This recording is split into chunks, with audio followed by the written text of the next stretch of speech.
WK Riverside. You and me, we're gonna have a fight today after school. 3 o'clock in the parking lot. You try and run, I'm gonna track you down. You go to a teacher, it's only gonna get worse. Welcome to the Inland Sports Show. Your leader in sports in the Inland Empire. The Riverside. Now, here are your hosts, Pep Fernandez and Jeff Gorham. Just living our best life every single day on the Inland Sports Show on Fox Sports IE, 1350 AM. We are live and amplified every single weekday from 3 to 6 p.m. Jeff Gorham, Greg Holla, I'm simply Pep Fernandez. Jeff, it's a very happy birthday.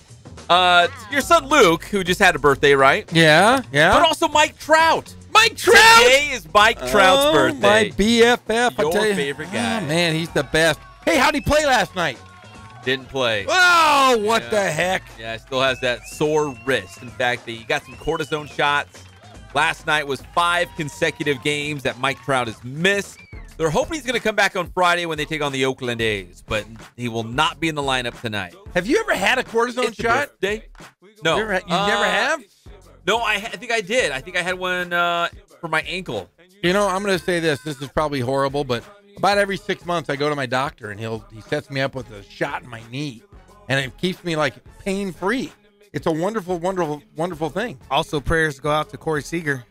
Oh, we're going to talk about that. That's big news. Poor guy can't catch a break. No. They better sign Manny Machado or JT to long-term extensions, my friend. Yeah, that's the conversation now, right? Yeah, but hey, when I was getting cortisone shots, they take a needle. It's about 5 inches long, big sucker, and they jam it right in your knee. And there's no they don't put anything there to numb it.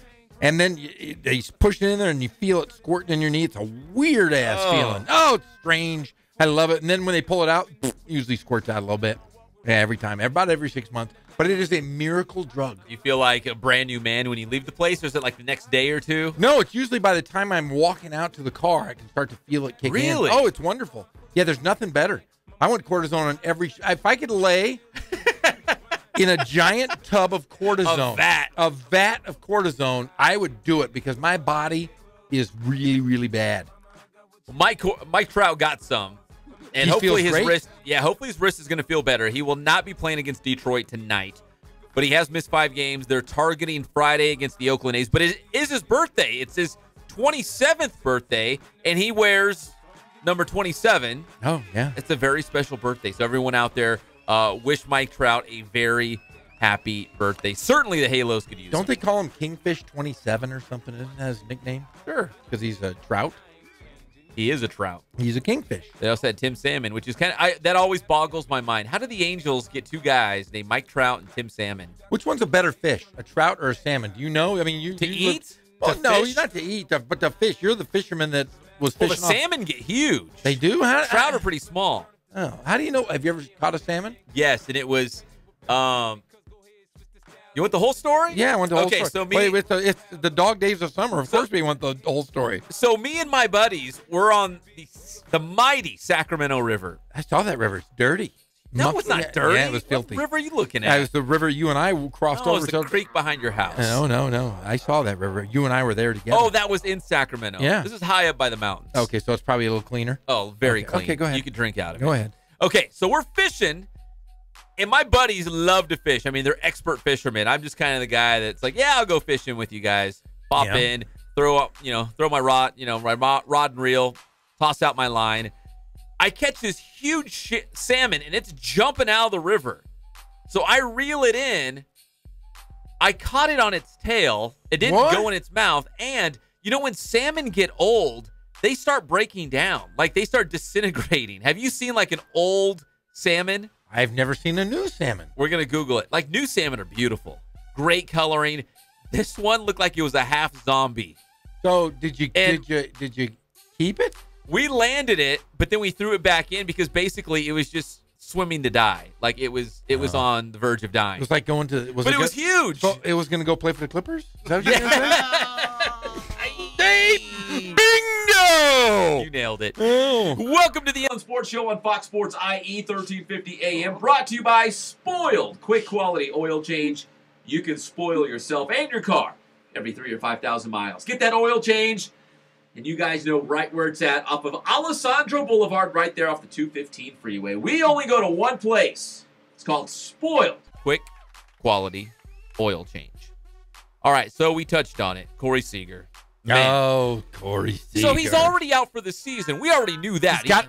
He was hanging out with Tommy John. He had Tommy John surgery. Yeah. And actually, it's the same. It's the UCL. It's that ligament in your elbow, the same one that Shohei Ohtani's trying to fight off, right? Yes. Trying to rehab back from. And they take a thing out of your hand. That's how they do that.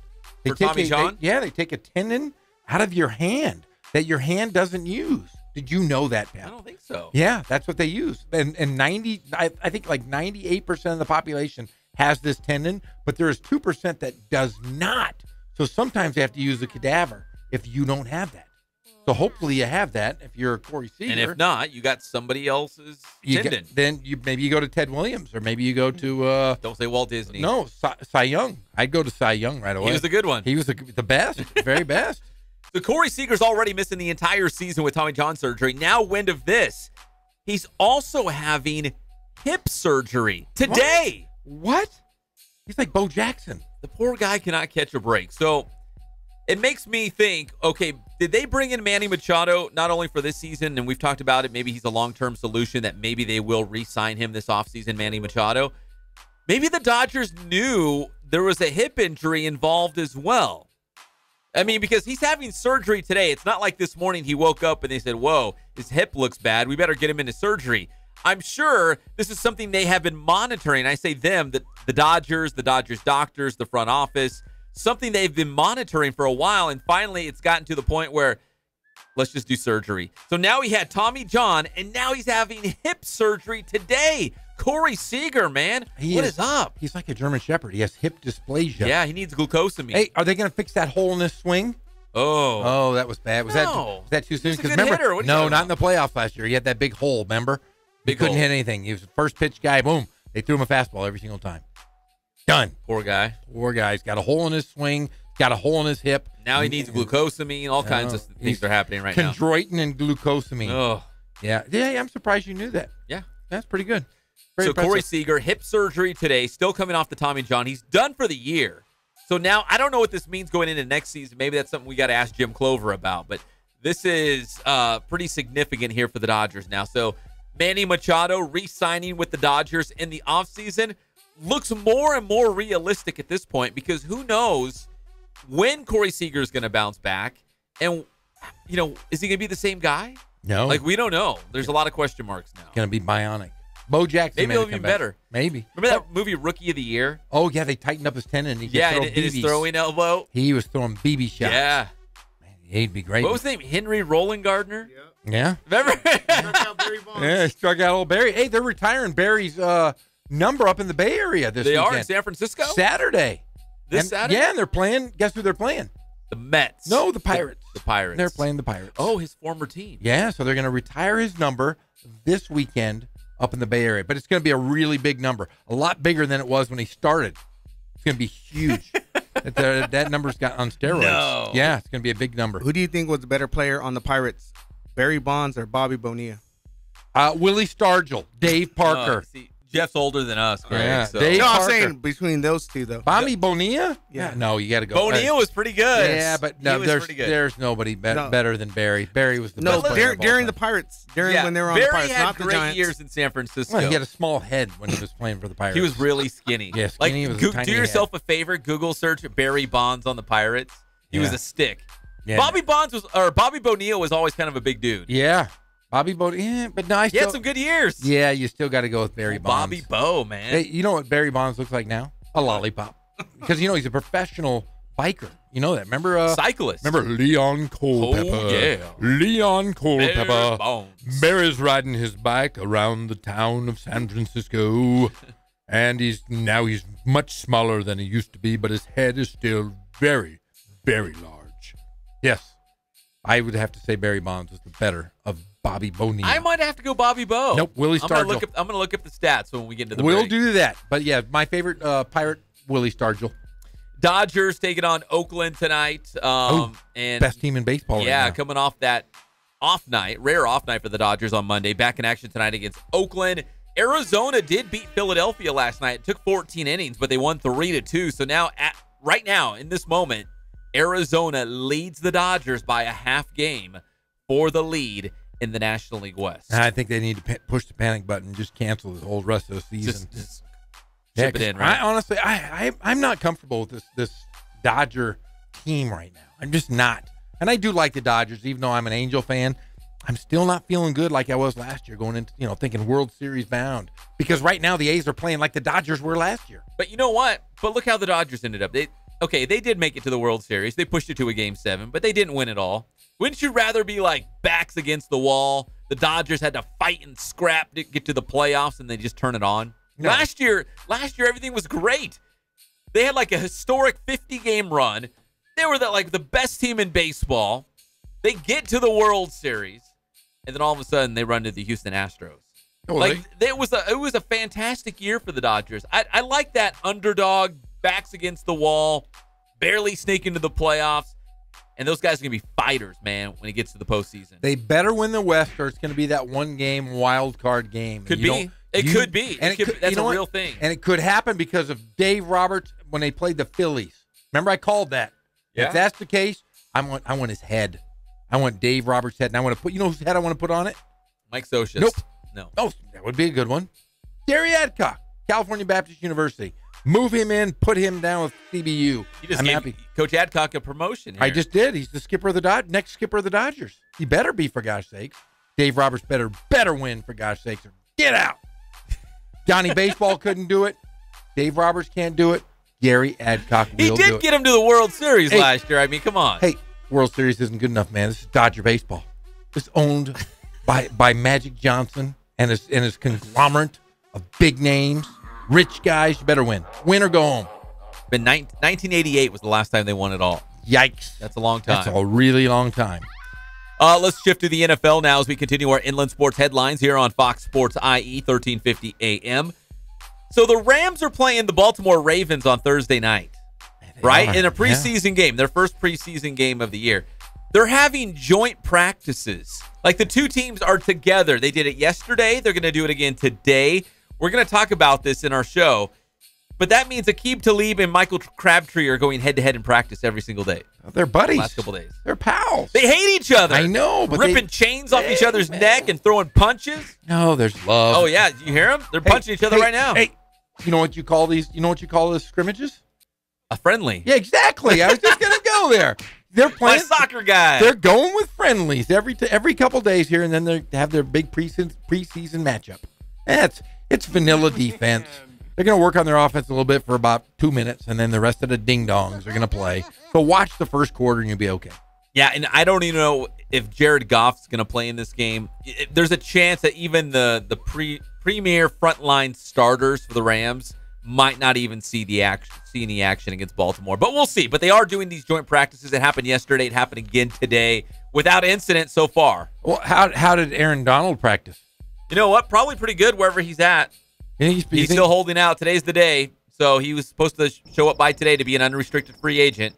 He's playing crickets Madden. Out there. He's not around. I bet he's great at Madden right now. You know what? But last year, remember, he held out all the preseason last year, missed the first 3 games of the regular season, and was still the best defensive player in the league. So whenever he does roll into camp, he will be ready to go. It's not like he's sitting there eating potato chips playing Madden all day. Like, he's going to be ready to go. But when will that be? We don't know. Today was that deadline to be an unrestricted free agent in the offseason. Not there. So, the best he can be is a restricted free agent next year. They're going to franchise tag him for 3 years. Yeah, probably. Yeah, I would if I was the Rams. I'd say, hey, look, we're going to play hardball with you. We're going to give you a good deal for a year. We'll go in a little arbitration, figure out what you're worth, and then we're going to franchise tag you every year. Yeah, and if he skips Thursday's game, he's going to miss out on $400,000. And not only that, is that he's only going to be credited for 2 years in the league.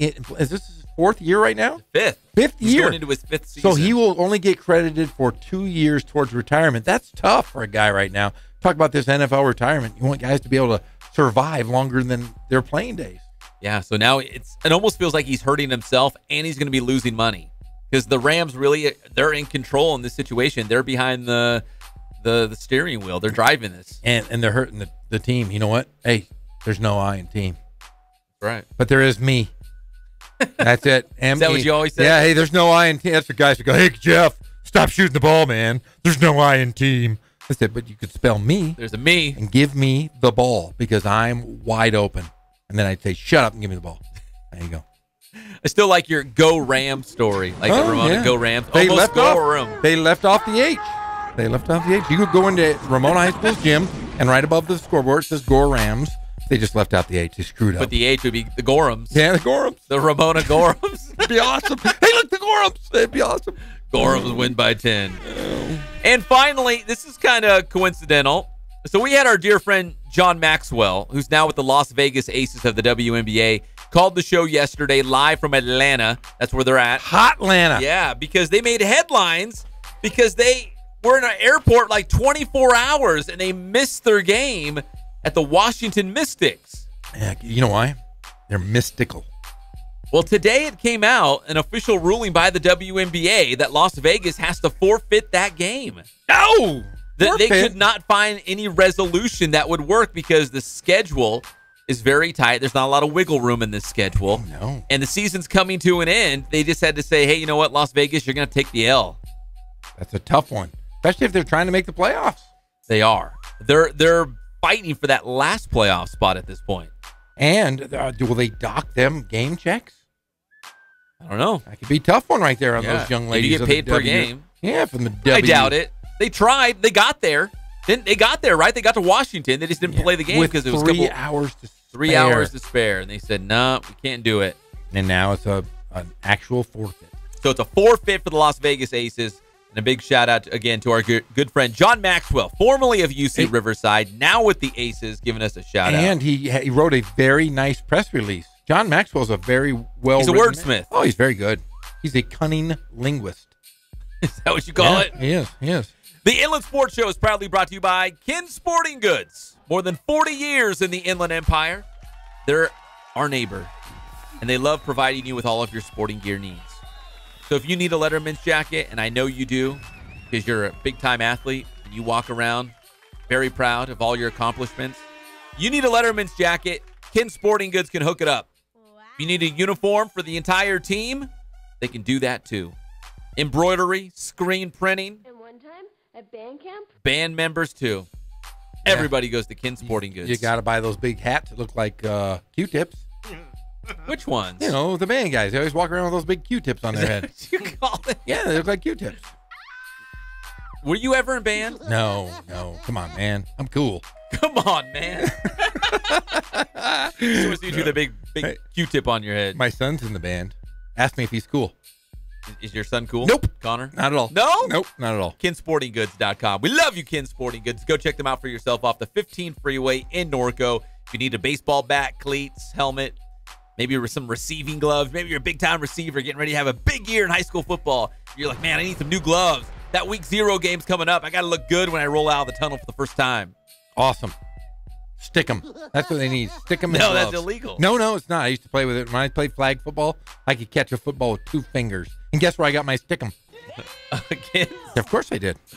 When we come back, we will talk high school football. We got a bunch of scrimmages taking place later this week, Thursday and Friday. We've got some really good matchups. We're going to be live at one of the scrimmages as well. So we'll talk some high school football right here in the Inland Empire when we come back on your favorite show, the Inland Sports Show on Fox Sports IE, 1350 AM.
focus on the customer here.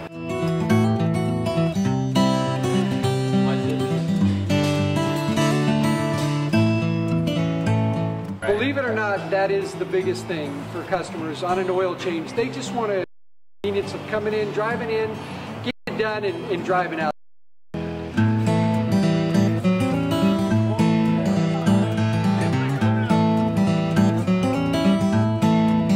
We just greet them, get them going, and they're done in minutes or so.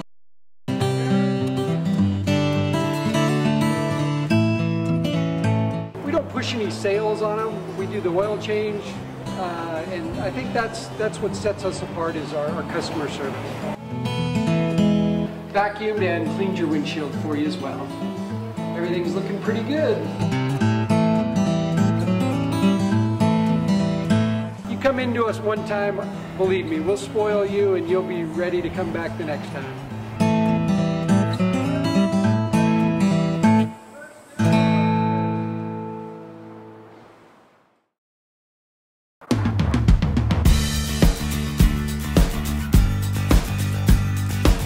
We're a small family-owned, strive for quality pre-owned vehicles. We're not a volume dealer, and we take every deal as personal to us.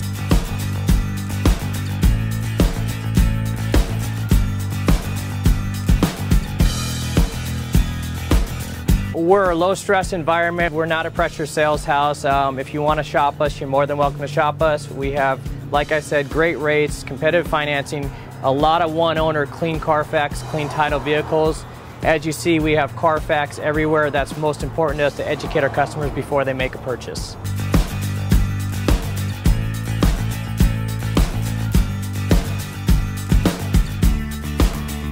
We're right off of Ontario, right off a couple exits off the 15 freeway, off Cajelco, off El Cerrito, and we're right on the main drag going into Dos Logos and the crossings.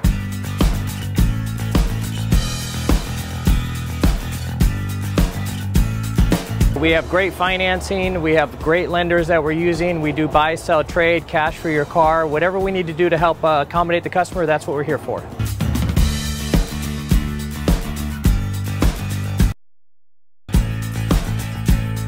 We have a little bit of everything. We started all the way up to 100,000.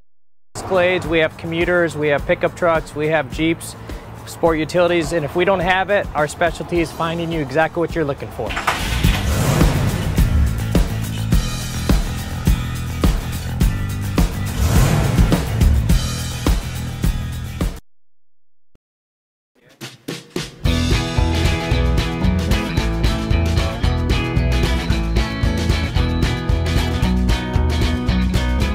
Thank God, first of all. I thank the great people that I've got around me that help support me, the people that work for me. As I started, if it wasn't for the people around me, we probably wouldn't be here right now, but I've got a great staff.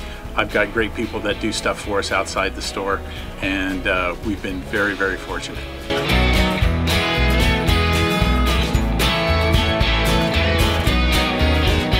Our service is impeccable, and we just keep trying to get better every year. We can do online stuff for your teams, as well as, like I said, the screen printing, the embroidery. We also have 3 women that do extra sewing for us, like tackle tool on uniforms, or the bling or rhinestones for different shirts for the ladies. That's why we have certain racks just for certain schools, and the fun about that is that it turns into other schools that may come in here that aren't as close, that we can do stuff for them as well. We've had very, very good customers throughout the years, and it's just been a blast.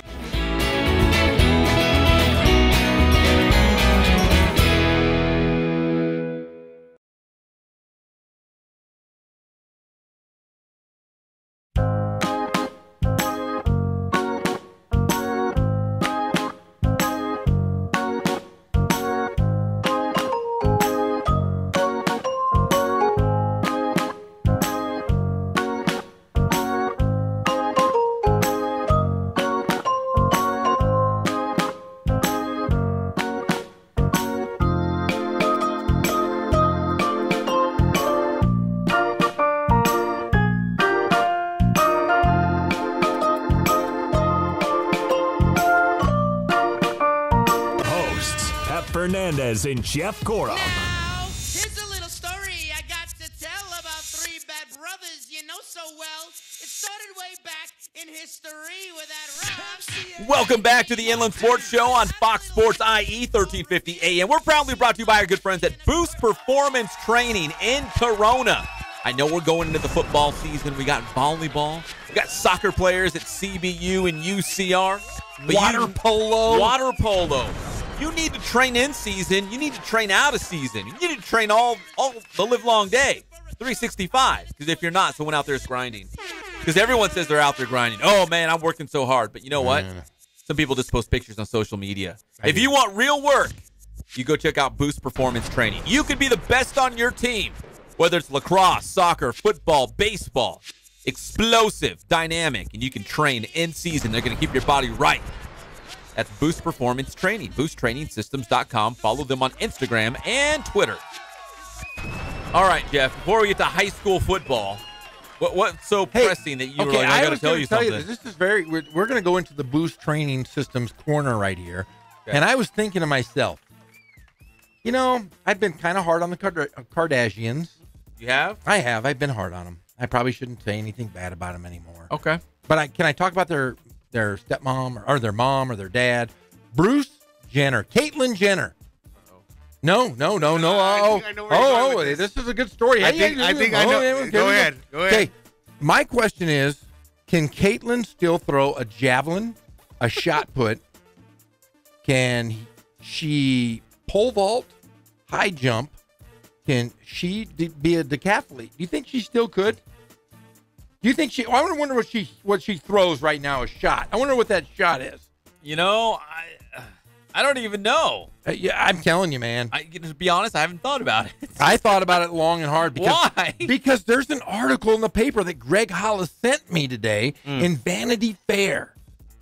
And Caitlyn Jenner now wants to take her foot into acting. No, it gets better, my friend. No. Oh, no. You are going to get your movie. You're going to get your ticket pretty soon. Live. You're going to love it. No. Get your popcorn and soda ready, Pep. Caitlyn Jenner is now pitching. Uh-oh. Do I want to hear this? Oh, yes, you do. Yes. You're part of the MCU, aren't you? What? Are you part of the MCU? Don't you dare get those words out of your mouth. No. Are you part of the MCU? I'm part of the MCU. Well, Caitlyn Jenner. Shut up. Wants to be a supervillain in one of the MCU movies. I will quit. That is all she wants right now. She says, I want to go. You know, I did it. I was on Chips. I don't know if you know this. Did you know that Bruce, when Caitlyn was Bruce took the spot of Eric Estrada because Eric Estrada was holding out like Aaron Donald. No, he was on Chips? He was on Chips. No, I did not know that. Well, he took the place of Eric Estrada. Bruce Jenner was on. It was not Ponch and John. It was Bruce and John, and they were part of Chips. He was a great actor, did a fine job. Then he also read for the part of Superman before Christopher Reeve. Did he really? Yes, he did. This is all in the Vanity Fair article, which I read in depth because our guy, Greg Hollis, sent it to me today. I don't care enough. Listen, if Bruce wants to be a woman, fine. But I do not want him fighting Captain America. Okay. I don't want him crawling up the side of a wall fighting Spider-Man. Okay. I don't want... Just go away. Okay, I want Spider-Man, and I want Captain America. Jenner said her dream role would be a comic book villainess. And I quote, in a Marvel movie, I want to play the baddest ass lady you've ever seen in your life. Jenner said more. They got the Wicked Queen or the Wicked Lady. Just do the makeup and outfit, and I got the deep voice, baby. Listen, end quote. He can live his life however he wants. Just go away. I do not want you, fighting the Hulk. Dude, or flying with Iron Man. I don't want any of that. Whoa. Bruce was on my wall as a young boy. I ate his Wheaties. And guess what? I'm all in. I want to see Bruce, Caitlyn Jenner as... You go. Here it goes. Do we have a drum roll anywhere? Hold on. Here it is. Let me get the drum set up. Here we go. Hold on. Give me a second. I got to set it up. Here we go. Okay. Pretty good drummer. Caitlyn Jenner. Here's the roll. The She-Hulk. Because the She-Hulk is a great MCU character, and I would love to see Kate, not as an enemy, as a friend. part of the Avengers, the new Avengers, Caitlyn Jenner. There you go. What color is the She-Hulk's hair? Green. Green? Of course, that's green. It's She-Hulk. I mean, what is Bruce Banner's hair like? Is it green when he's the Hulk? I'm colorblind. Why would you ask me that? It's black. Okay, well then it would be Caitlyn hair. Dark hair. I want to see She-Hulk so bad. But that is the latest story from Vanity Fair.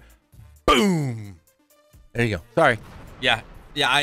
I'm stupider for having heard all that. No, you're not. You're really not. I'm telling you, man. He's the greatest. He was the best athlete this world has ever seen. And I still think she could. Stop. I still think she could throw the shot pretty far. I'm just throwing it out there. Just throwing it out there, Pep. Okay, go ahead. Let's talk. We've got to get to high school football. Okay, let's go ahead. Anytime we talk Jenner or Kardashian on here, we got to keep moving on because I can't stand it. I got more Jenner talk if you want to do it. So we got high school football scrimmages coming up on Thursday and Friday. Week 0 is next week. We cannot wait. Nobody covers high school football in the Inland Empire like the Inland Sports Show. Jeff. Yes? On Friday, we will be live and amplified from Ramona High School. Oh, that's a great place. As Ramona, home of the Gorhams. Hey, go Rams. Would host King, Notre Dame, and San Gorgonio in a big-time scrimmage. We will be there live. We're going to try to bring up all the coaches, talk to them as well. We're going to get you all set for the high school football season live at Ramona on Friday. That's a pretty good scrimmage. Those are 4 good teams right there. Yeah, 3 Riverside teams, which I will get to see 3 of those teams twice this year. I will do all of my scouting that night. I'm looking forward to seeing the new-look Ramona Rams, the new-look King, and the Notre Dame's got a new head coach as well. I was just going to say, the very, very new Notre Dame. I can't wait to see him. We get to see our man Michael Lara as well. We will. See Coach Lara out there? Newly married. Running around. Is he? Brand new. Oh, I didn't know that. Got married like on a Thursday night. I'll have to tell him congratulations. Oh, yeah. He really outkicked his coverage. His wife way better looking than him. He became the interim head coach for Notre Dame for like half a season.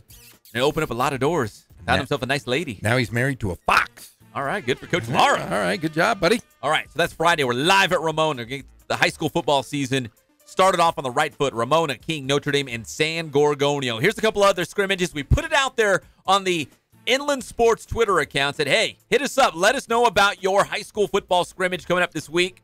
We got some good ones. I'm going to read off, I don't know, about 6 or 7 of them. Go ahead. How about this one on Thursday night? Right down the street from our Inland Sports Show studio at Fox Sports IE at 3rd and Chicago, the Huskies will host the mighty, mighty Yellow Jackets from Colton High School. What's up, Colton? We got you. The mighty, mighty... Yellow Jackets. Oh, Yellow Jackets. The mighty Yellow Jackets. I thought you were talking about the Beatles of the Big West. No, we're talking about the Colton Yellow Jackets, man. Really. They're back. They had a good season last year. North's got Dennis Brown as the head coach. They've got some areas that we're excited to see because, Doug Dubois did some good things there, but now they got Dennis Brown in there, so there's a change with the Huskies. We're about to sing some Huskies. Yeah. Ooh. Fighting words. Sting them. Hey. Colton, man. Hey, come out swinging. I have the Huskies next Friday night. That's the Riverside TV opener. Grand Terrace versus JW North. Who's the starting quarterback for the Huskies? I don't know. Jeff. I don't know yet. I haven't. Nick Satcher. Oh, that's right. He's a young guy. He's a real young kid. He's a senior. Oh, he's a real young senior. But there is a Satcher. I know the story. His parents. There's a good story though. I know. It's a sad story, but his parents were remember his. No. All seriousness. His parents were in Las Vegas during the shooting, and I think we had a nice talk with them. Oh, I think you're right. Yeah, I think it is the same family. I interviewed him last year. Yes. So you know them. I do. Good friends. Pals. Colton versus JW North on Thursday night. Big time scrimmage on 3rd in Chicago. What else do we got, Pep? Friday night. Centennial. Oh. The Huskies. Nobody better. No one. They're going to host Rancho Cucamonga, Silverado, and Dorsey from Los Angeles. That's Friday night, 7 o'clock at Centennial High School. L.A. Dorsey? Yeah. So if you want to see some high school football, you don't have to wait to week 0. Go check it out this week. All right. We also got, and this is a Thursday night special at 6 o'clock. You're going to say it, aren't you? We got Chaparral taking on Santiago. Oh, I knew you were going to do that. 2 big juicy ones. Yeah, Chaparral taking on Santiago. That's Thursday, 6 o'clock. Friday at 7 o'clock. Oh, there's more? Oh, there's more. And this one's kind of sneaky good. Oh. Valley View at San Jacinto.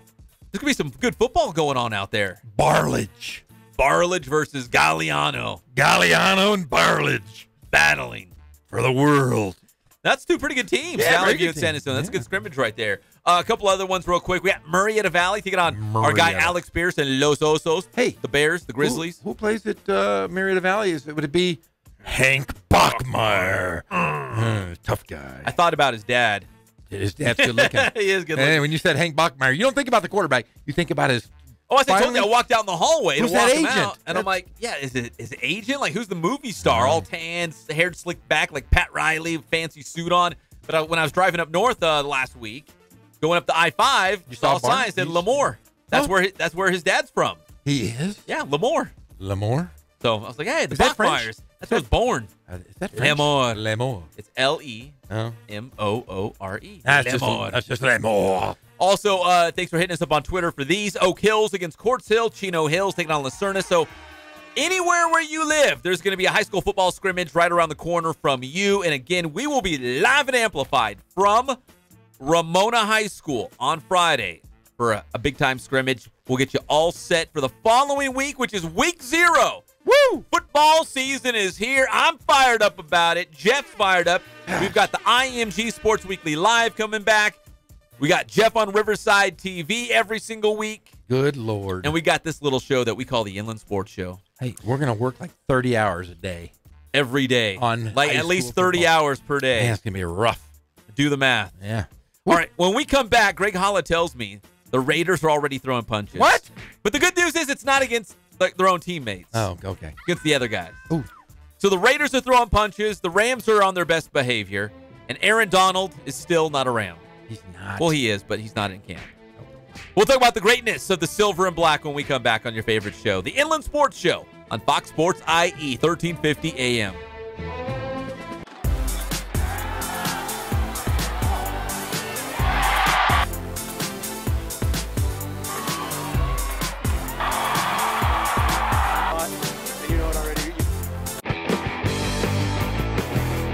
How you guys doing? Coach Ray here. We're back at the BPC. Wanted to continue our movement-based mechanics here. We're talking about a back pedal. So today we're going to demonstrate how we program our back pedals, how we teach mechanics, and how we execute. Come check it out. So one of the first things I like to do with my athletes before we actually get into a back pedal is I like to work on the movement patterns of an actual back pedal. So what Cruz is going to do, he's going to get into a staggered position here. So let's go ahead and bring those feet in a little tighter, all right? And so what I'm looking for with that backward movement, I'm looking for a push off that front leg and then a step back with the back leg. So what we do to simulate that movement is we're going to do a step to a lunge. So you're going to go ahead and push off that left foot with the ball of your foot and you're going to lunge back with the right. So ready? Go. You're going to lunge it down and then bring it back. Good. Go. Give me a couple reps of those. And we're doing that step to lunge. So we're simulating that movement pattern of the back pedal. We're going to push off that front leg and step with the back. And relax. So what we'll do is we'll build off of that and we're going to go into an actual back pedal now. So go ahead and get in your 2-point stance there, our stagger stance, Cruz, facing the camera, facing the camera. All right, and all you're going to do is give me a quick back pedal. So we're going to simulate that movement pattern with a push and quick step. Here we go, ready? And go. Good, there we go, right there, bring it back. Go ahead and alternate feet there. And go. Good, so you take a look at the footwork here. Those first 2 steps, we got a push and a step, ready? Go. Good, nice job. Backward movements, how we teach our pedals, how we progress them, right here at Boost.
Fernandez and Jeff Gorham. Welcome back to the Inland Sports Show on Fox Sports IE, 1350 AM, live and amplified every single weekday from 3 to 6 p.m. We're brought to you by Catalano Motors in Corona off of Temescal Canyon Road. You can buy, you can trade, and you can finance. They've got weekly specials at Catalano Motors. You're going to save thousands of dollars already. And right now, you can also pocket an extra $500 by simply mentioning the Inland Sports Show. You go to Catalano Motors off Temescal Canyon Road, you mention the Inland Sports Show, and they take $500 off. It's that easy. We're trying to help you out, i.e., trying to save money. And you can do it at Catalano Motors in Corona, CatalanoCars.com. All right, NFL training camp news. As we mentioned right off the top of the show, no movement on Aaron Donald. Nothing going on right now. The deadline has come and passed. He's not going to be at camp. Not going to play in the preseason game on Thursday night against Baltimore. I don't think he's in a rush. In fact, I don't think they'll even start talking until the season starts. But he's only going to hurt himself at this point because he will get the franchise tag. He's going to be a restricted free agent. They'll hit him with the franchise tag in the offseason. And now he's going to be losing money every single game. So if you sit out the whole season, it'll add up to basically your 1 year salary, all those fines. You're not going to make any money. I think if you sit out a whole year, they should make him pay the Rams. Really? Yes, if you're going to sit out, or if you sit out, just say you're going to be ours forever. Forever. Could happen. So nothing going on right now with Aaron Donald and the Rams. And here's this. Aqib Talib and Michael Crabtree. Yes. Remember, they had 2 altercations. Oh, they got suspended for a game, remember? They battled. They don't like each other. No. And I just find it very ironic that the Rams are having these joint practices with the Baltimore Ravens back there in Maryland leading up to their preseason game on Thursday night. Yeah. But Sean McVay was even quoted, the head coach of the Rams, saying that, yeah, he had a quick talk with Aqib Talib and said, hey, we have a purpose. And I love how he says this. We have a purpose for these joint practices. We need to get everything we need out of these practices. Nothing is wasted or spoiled with Sean McVay and the Rams. Every practice is lined out and detailed to the smallest minute detail. He's like right? He's like a young John Gruden. He is. So he goes to Aqib Talib and says, hey, we have a joint practice with the Ravens. We need to accomplish A, B, C, and D. I cannot have you horsing around. No horseplay. Grabbing that fool's chain around his neck. No. And taking a punch at him. We've got things we need to get done to be ready for that first real game. And what did Aqib Talib go out there and do? Nothing. In fact, he covered Michael Crabtree 7 times and even broke up a pass without incident. So there was no crabbiness? No crabbiness. No crabbiness. Between Michael Crabtree, no. Oh, well, that's pretty good to hear. So, yeah, these guys have a history. Maybe they've grown. Yeah, they got suspended last year. Yeah. For a game. They've got a history, and here they are practicing together without incident. Oh, good for him. Hey, Sean McVay, he is like a young Gruden. It is. I just think it speaks volumes to the respect that he's already built with guys like Aqib Talib, who's been around the league for a while. And listen, Aqib Talib's a little rough around the edges, all right? I'm not, reinventing the wheel when I'm saying this. We all kind of know this. But he's a seasoned veteran, but still has enough respect for his head coach, even though he's a young guy, that he knows what he's talking about. Sean McVay knows what he's talking about. Well, you know why they have respect for him? Why? Because I watched Real Sports on HBO. Have you seen his girlfriend? Sean McVay's girlfriend? No. I'm sure he's doing just fine. Oh, he's a legend. No joke. Look at this, Kono. Oh, God. Yeah, I have complete respect. I would do anything. I would drink her bathwater. Yeah, she's yeah. You didn't see the HBO thing? They talked about he came under the coaching tree. Oh, he came from the coaching tree of John Gruden. His father was a legendary coach, and they said, yeah, he's like living a legend in Los Angeles. And he even said, I'm only famous for my girlfriend. And of course, they showed his girlfriend, and I said, you're darn right. And that's why he has that locker room. He's younger than some of the guys he's coaching. Yeah. He's a young guy. He's my new favorite coach. He's doing all right. You know, if you ask me, who would you want to be right now? Sean McVay would not be a bad guy. Yeah, right? but he's like smaller than Kono. But he's on top of the world. I don't care. He's still tiny. He's still short? Still very tiny. If Sean McVay was 6'8", I'd want to be him. All right, so I'm trying to find out. So everything is good. Yeah. Between the Rams and the Ravens. All good. Yeah. But over at Raiders camp, they've been hosting the Detroit Lions. I'm trying to find the information. Greg, where did you find that the Raiders and the Lions are having a little dust-up? Oh, hey, oh, Raiders 24/7. Bingo. Hey, they did say, Sean McVay did say, though, most likely a handful of guys, including Goff, will not play this week. Yeah, the big names are probably, the front line starters will not, they're not going to roll them out there. Nope. Not going to play. All right, well, I'm trying to find the information, but yes, the Raiders are having a joint practice with the Lions, and it sounds like some guys are getting into it. It's hot. People are fighting for jobs, trying to make a good impression at camp, and they're getting fired up. You know, and we see this a lot now, Jeff, that teams get together and they have these joint practices. I can never think of an instance where it ends well. You know what I mean? Yeah, there's like, always fights. Guys want to make the team. They do anything they can. But yeah, there was a little blurb that Gruden was angry. He said he's really angry because the frustration he felt with the preponderance of a false start and offside penalties and team drills. He said, pre-snap penalties make me sick. They really do, and I'm sick now. I don't feel like eating. That's what he said. The Raiders, in my mind, and it's probably stemming back from my childhood, always had the most penalties. Yeah. Like, they always shot themselves in the foot. They'd have, 10 penalties for like 120 yards. You're like, man, can't even get out of their own way. It's like going to a JC football game. We've seen a lot of whistles.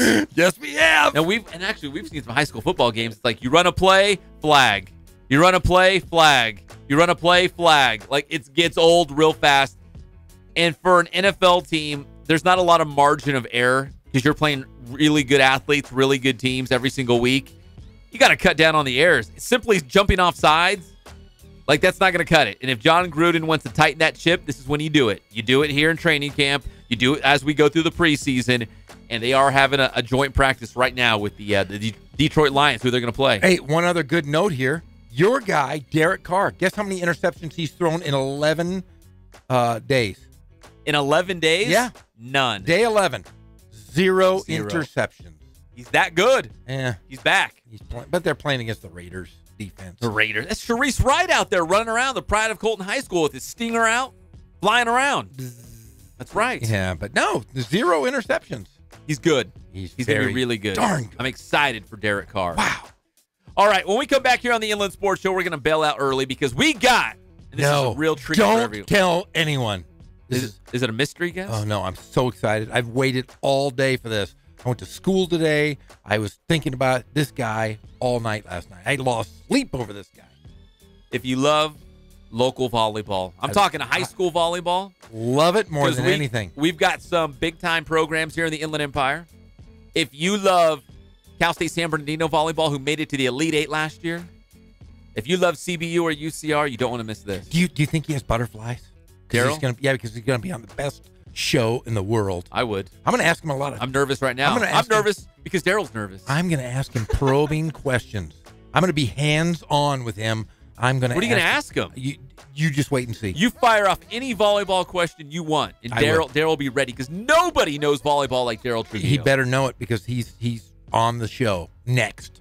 All right, Derryl Trujillo on your favorite show, the Inland Sports Show on Fox Sports IE, 1350 AM.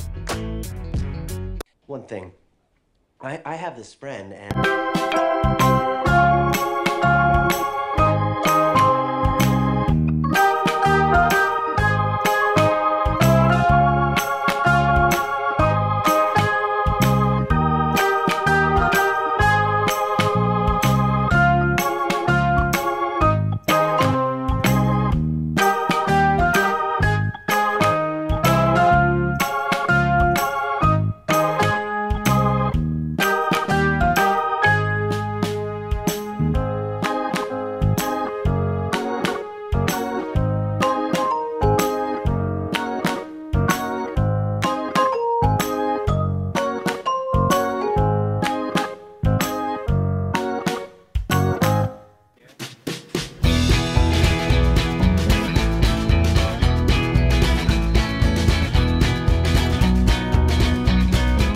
thank God, first of all. I thank the great people that I've got around me that help support me, the people that work for me. As I started, if it wasn't for the people around me, we probably wouldn't be here right now, but I've got a great staff. I've got great people that do stuff for us outside the store, and we've been very, very fortunate.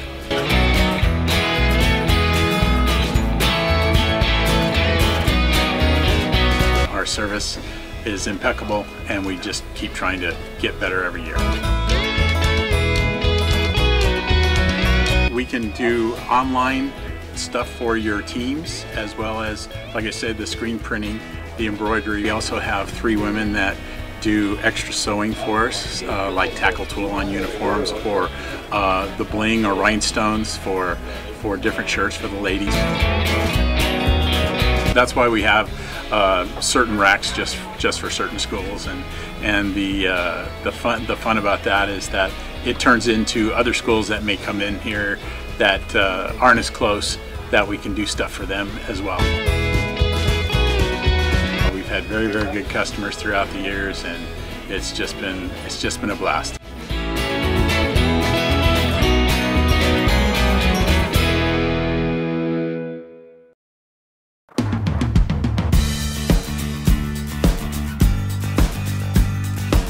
We're a small family-owned, strive for quality pre-owned vehicles. We're not a volume dealer, and we take every deal as personal to us.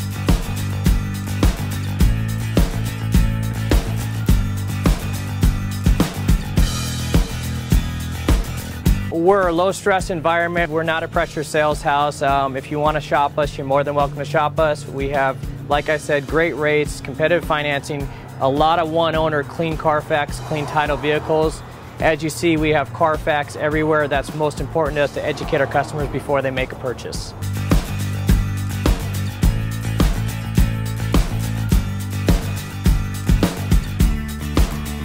We're right off of Ontario, right off a couple exits off the 15 freeway, off Cajelco, off El Cerrito, and we're right on the main drag going into Dos Logos and the crossings.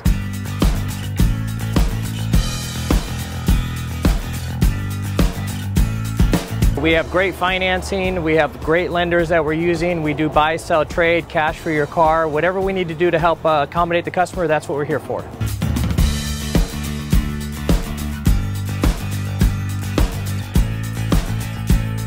We have a little bit of everything. We start at about $69.95 and go all the way up to $100,000. We have Escalades, we have commuters, we have pickup trucks, we have Jeeps, sport utilities, and if we don't have it, our specialty is finding you exactly what you're looking for.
here are your hosts, Pep Fernandez and Jeff Gorham.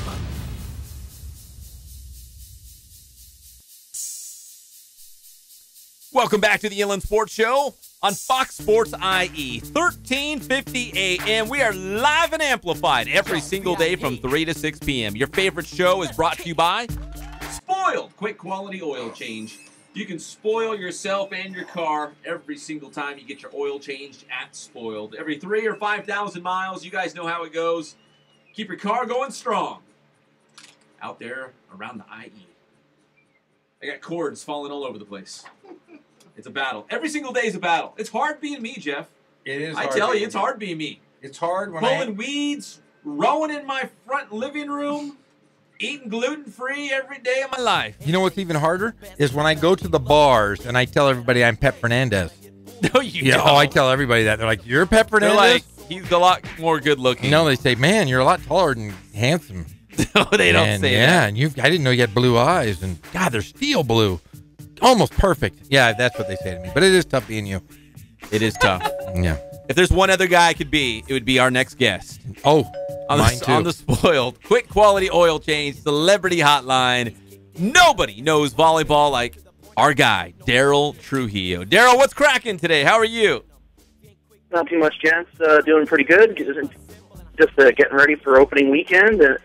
As everything gets started with football and volleyball, and excited to get going. Yeah, Derryl, it's here, man. We're fired up. We got football scrimmage this week. We got is the Queen's Court, the big volleyball tournament? Is that this weekend? Yep, that is Saturday and Sunday at American Sports Center in Anaheim. 80 teams in 2 varsity divisions, and we've got 17 teams from our area headed out there this weekend looking for some preseason glory. That's wall-to-wall volleyball action. You can't beat it anywhere else. Derryl, we just had the CIF Southern Section releases. I guess they're calling it their watch list, right? Teams you need to keep an eye on. And we've got some big-time programs from the Inland Empire that we need to keep an eye on here for high school volleyball. Yeah, so we'll go through the divisions. You know what? Let's just do Division 1. Let's just do D1. Who are the big schools we need to keep an eye on? Well, actually, for the purposes of the watch list, Division 1 and Division 2 were combined. Gotcha. Because Division 1 is only going to be a 16-team playoff bracket come October, and then all the other brackets are going to be 32. But in that combined grouping of 1 and 2, we have Corona Santiago, currently on a 66-match Big 8 league winning streak. 66? Valley, a long time. A lot of wins. Temecula Valley, the defending champions of the Southwestern League, and Vista Murrieta, who managed to take a match off the Golden Bears last year. Now, listen, you guys, everyone out there needs to follow Derryl on Twitter because he stays very up-to-date on all of the divisions. So large school, small school, doesn't matter, private, public, he's got it all out there. So make sure you follow Derryl Trujillo on Twitter. He's got all the different divisions. He is the absolute best. Derryl, tell us, there's going to be 80 teams at this big event. Is it all varsity, or is there JV and freshmen? What is this big tournament? So there's 80 varsity teams. There's 2 divisions of varsity. A 6-team elite varsity division, and then a 64-team field of regular varsity teams. Well, go ahead. Of those 16 varsity elite teams, we got 5 from our area.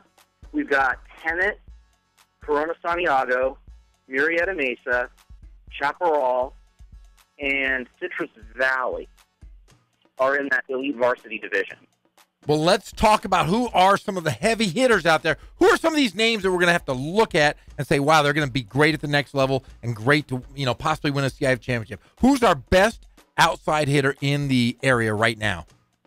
Public school level, Erin Anderson from Santiago. Yeah, she's good. We had her in studio. We She's did. a stud, yeah.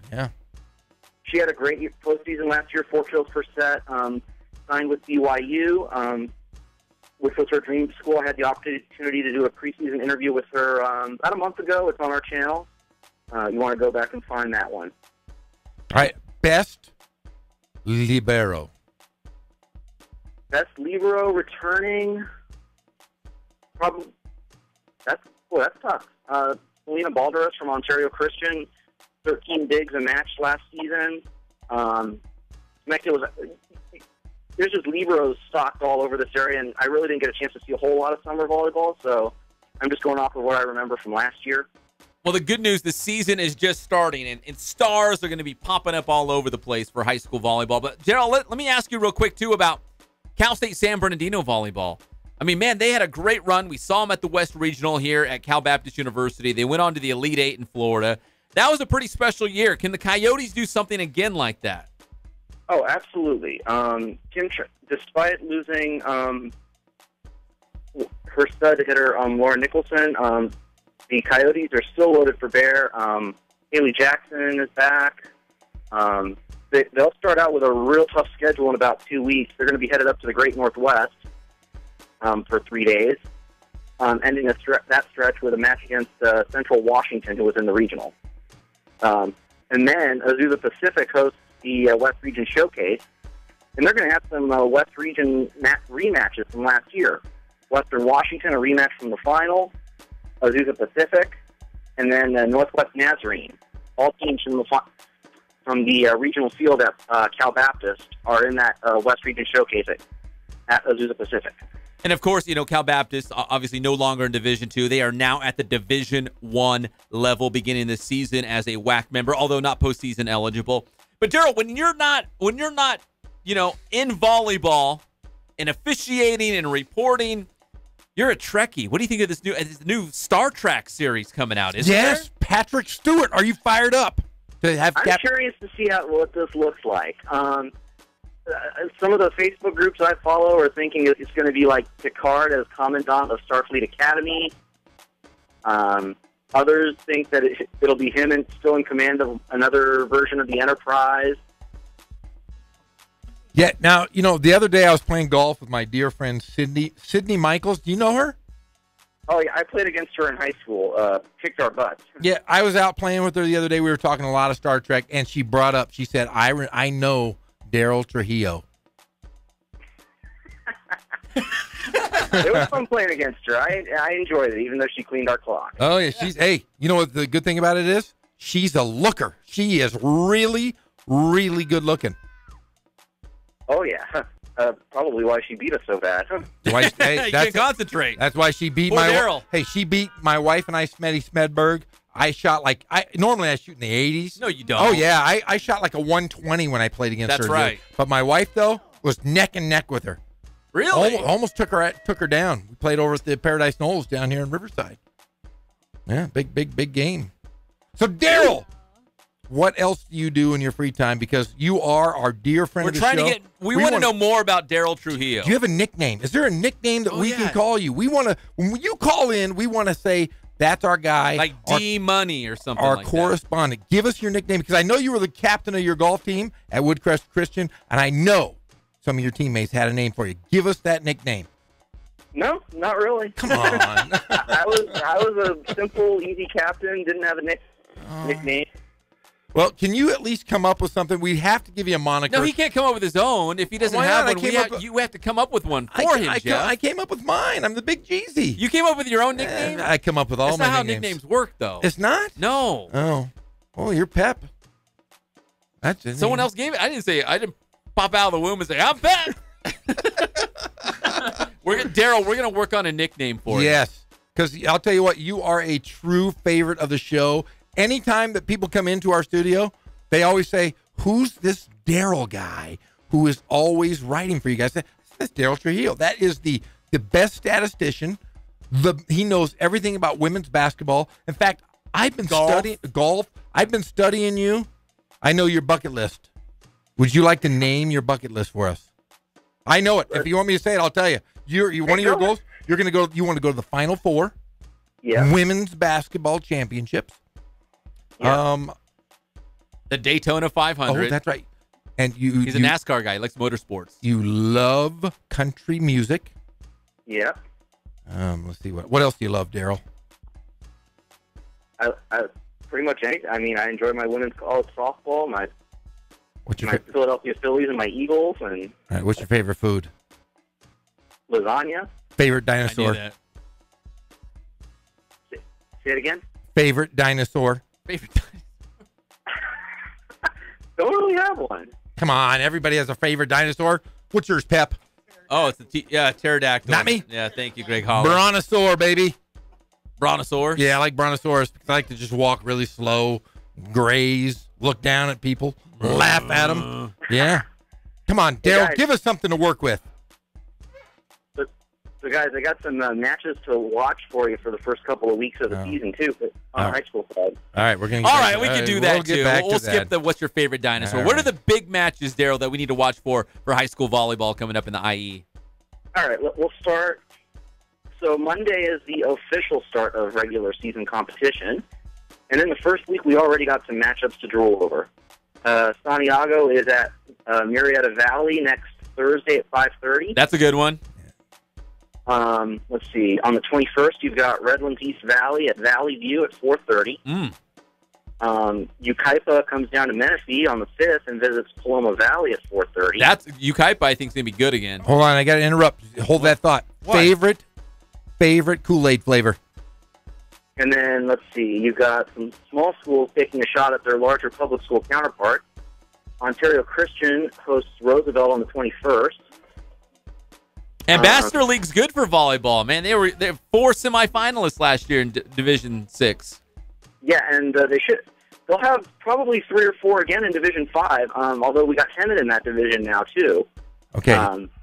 Steak or fish? Steak. Okay. Great, keep going. I'm learning. Jeff's coming up with more questions, Derryl, so just be ready. He's coming up with some. Yeah. Let's see. And then continuing that theme, Notre Dame has a matchup with Redlands East Valley, although I don't have the date of it on my list. You got HBO or Skinamax? HBO. Okay. All right. Keep going. And then some pretty good tournaments to keep an eye on. The big ones, the big tournaments. The 25th, you have the Hemet tournament, which is actually a joint hosting venture between Hemet and San Jacinto. It's 20 teams at Hemet and San Jacinto with all bracket play at Hemet. Blonde or brunette? That day.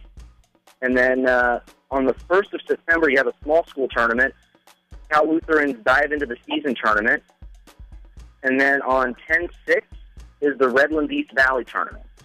And that's a really good one for our postseason bound teams to kind of get one final test of themselves as they head into the playoffs. The granddaddy of them all. Okay. Driving gloves or mittens?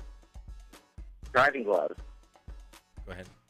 Derryl, you passed the test. You passed the test. Jeff wanted to pepper you with questions and keep you on your toes, and you passed the test. So congratulations.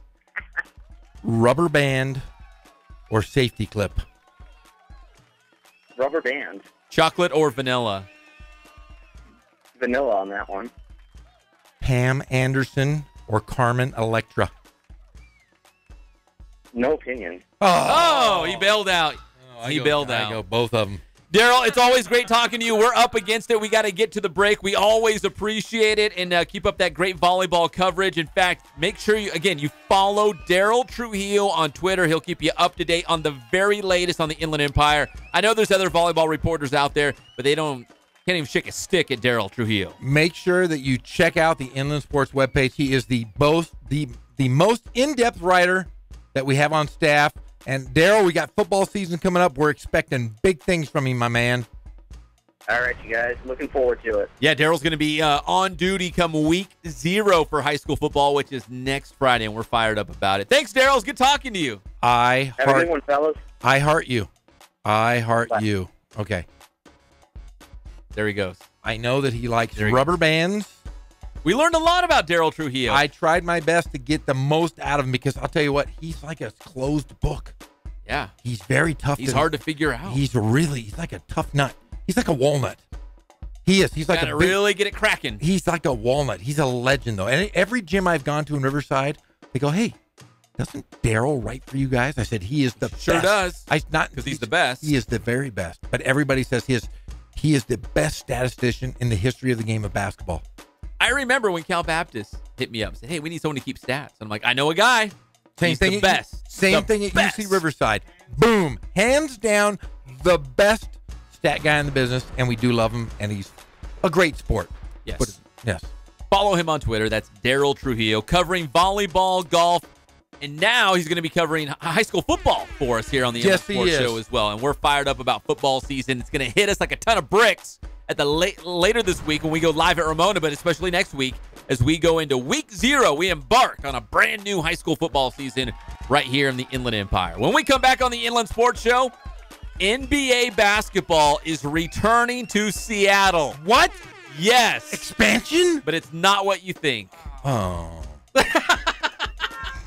We'll talk about that next on your favorite show, the Inland Sports Show on Fox Sports IE, 1350 AM. You're naughty.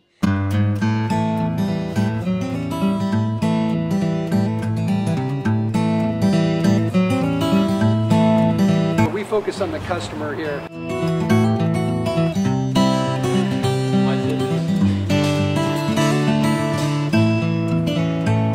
Believe it or not, that is the biggest thing for customers on an oil change. They just want the convenience of coming in, driving in, getting it done, and driving out.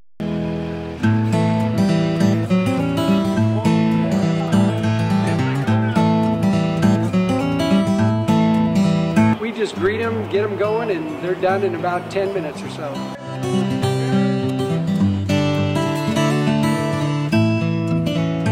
We don't push any sales on them. We do the oil change, and I think that's what sets us apart is our customer service. Vacuumed and cleaned your windshield for you as well. Everything's looking pretty good. You come into us one time, believe me, we'll spoil you and you'll be ready to come back the next time.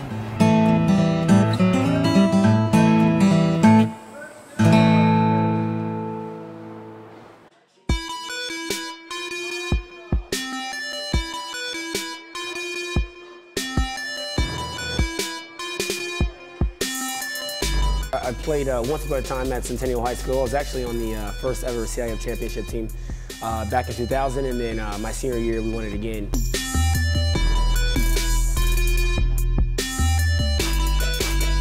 I'd say that's my passion because I've done it. You know, I know exactly where these athletes are at. I know what their mindset is right now. I know how hard it is to, number one, find a performance coach who can take you to the next level.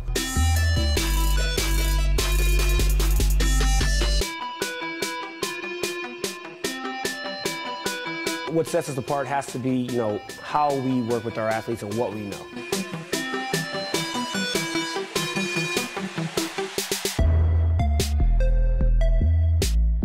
We can take an athlete and you know, help them reach their athletic potential, you know, help them, you know, prevent injuries, help get them stronger.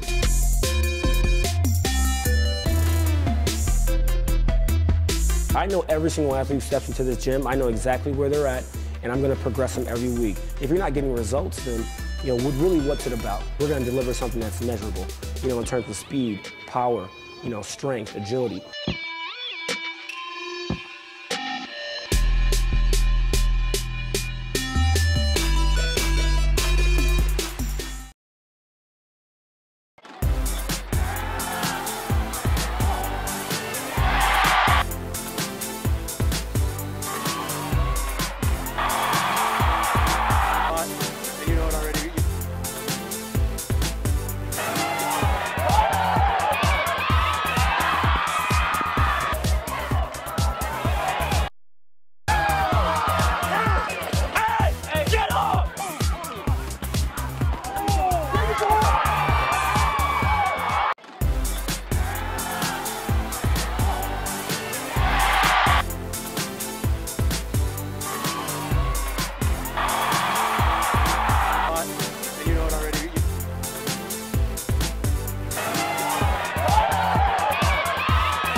Sports IE, 1350 AM, live and amplified. Big shout out to Derryl Trujillo breaking down some local volleyball for us. Coming up at 5 o'clock, we're going to have the head coach for the Cal Baptist women's soccer team join us live, Kristen St. Clair. Can't wait to talk to Kristen St. Clair. They got a match tomorrow. They're going to take a Long Beach State down in San Diego, Chula Vista to be exact, at the Olympic training facility. So the season is here for CBU women's soccer as well, so we'll talk a little Lancer soccer in about 35 minutes. We're brought to you by our good friends at Kin Sporting Goods. More than 40 years, since 1976, a legend was born right here in the Inland Empire. Kin Sporting Goods has been hooking it up ever since with your sporting gear needs, all your equipment, Letterman's jackets. They can do embroidery, screen printing for your entire company, your business, your team. They can do it all. KinSportingGoods.com is the website. Check it out. Or go in person to a legendary place. Kin Sporting Goods off the 15 freeway in Norco. All right, so Kono's in the house. He said the Little League West Regional, which is taking place right now in San Bernardino. It's his old stomping grounds. You said it made, was it Sports Center last night? Oh, yeah. I didn't know you were going to put me on the spot. Yeah. I just remember the team. That's what we do around here. The team. That's what we do. I know. I was going to take notes, but I was almost fast asleep. What were you doing over there? It's so important. I mean, this is like the #1 show in the IE. And No, it was on Sports Center last night. Oh, and you were taking notes. I was busy. Just waiting for the highlights and seeing what was coming up, and Inland Empire came up. I just don't remember the team, and the kid, center fielder, threw a bullet to home plate and threw him out at home.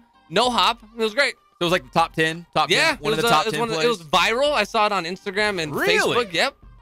You guys should be on social media. Come on, Jeff. No, I don't do that stuff.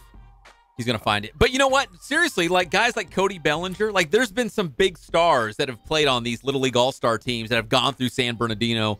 In fact, the Bellinger team from Chandler, Arizona went on to the World Series.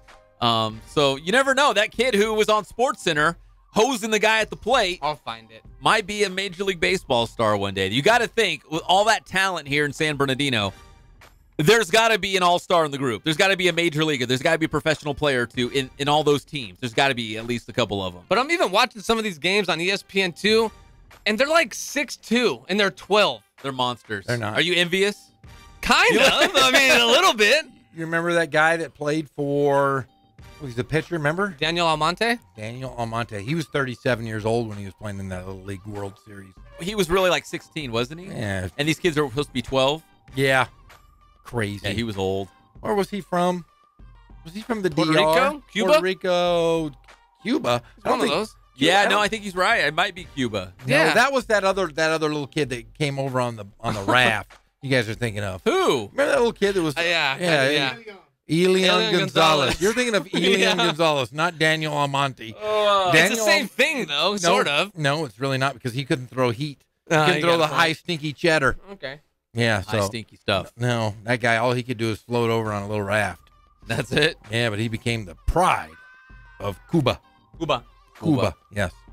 All right, so here's the big news. Okay, give me the big news. Basketball, NBA basketball is back in Seattle. Yeah? Big time news. It's coming out today, but it's not what you think. What Because do you mean? remember when the Seattle Supersonics, they lost their franchise. They became the Oklahoma City Thunder. But I think most people in the back of their minds, and I still believe this, Seattle will get an NBA team once again. They deserve it. Great NBA town. They do. Great basketball town, right? Yes. They've got money there, too. They do. A lot of money. A lot of coffee, a lot of flannel, and a lot of money. A lot of dough. Big dough. But what they don't have is a basketball team. No. But they will have a basketball game. They are? Because in the old Key Arena, where the Seattle Supersonics used to play, back in the day, Key Arena will host the Golden State Warriors in a preseason game. It's going to be Friday, October 5th against my Sacramento Kings. So if you think about it, Kevin Durant, who now plays for the Golden State Warriors, is going back to Seattle where it all started. He was on the Seattle Supersonics. Mike Linskog can vouch for that. Yes. He knows. In fact, I saw him. I was telling you, Jeff, I saw a Seattle Supersonics game against the Lakers when Kevin Durant was back in the green and the gold of the old Sonics. I remember watching Slick Watts as a kid. Who's Slick Watts? Don't you worry about Slick Watts. He was one of the greatest Sonics of all time. Can you name 5 great Supersonics? Yes.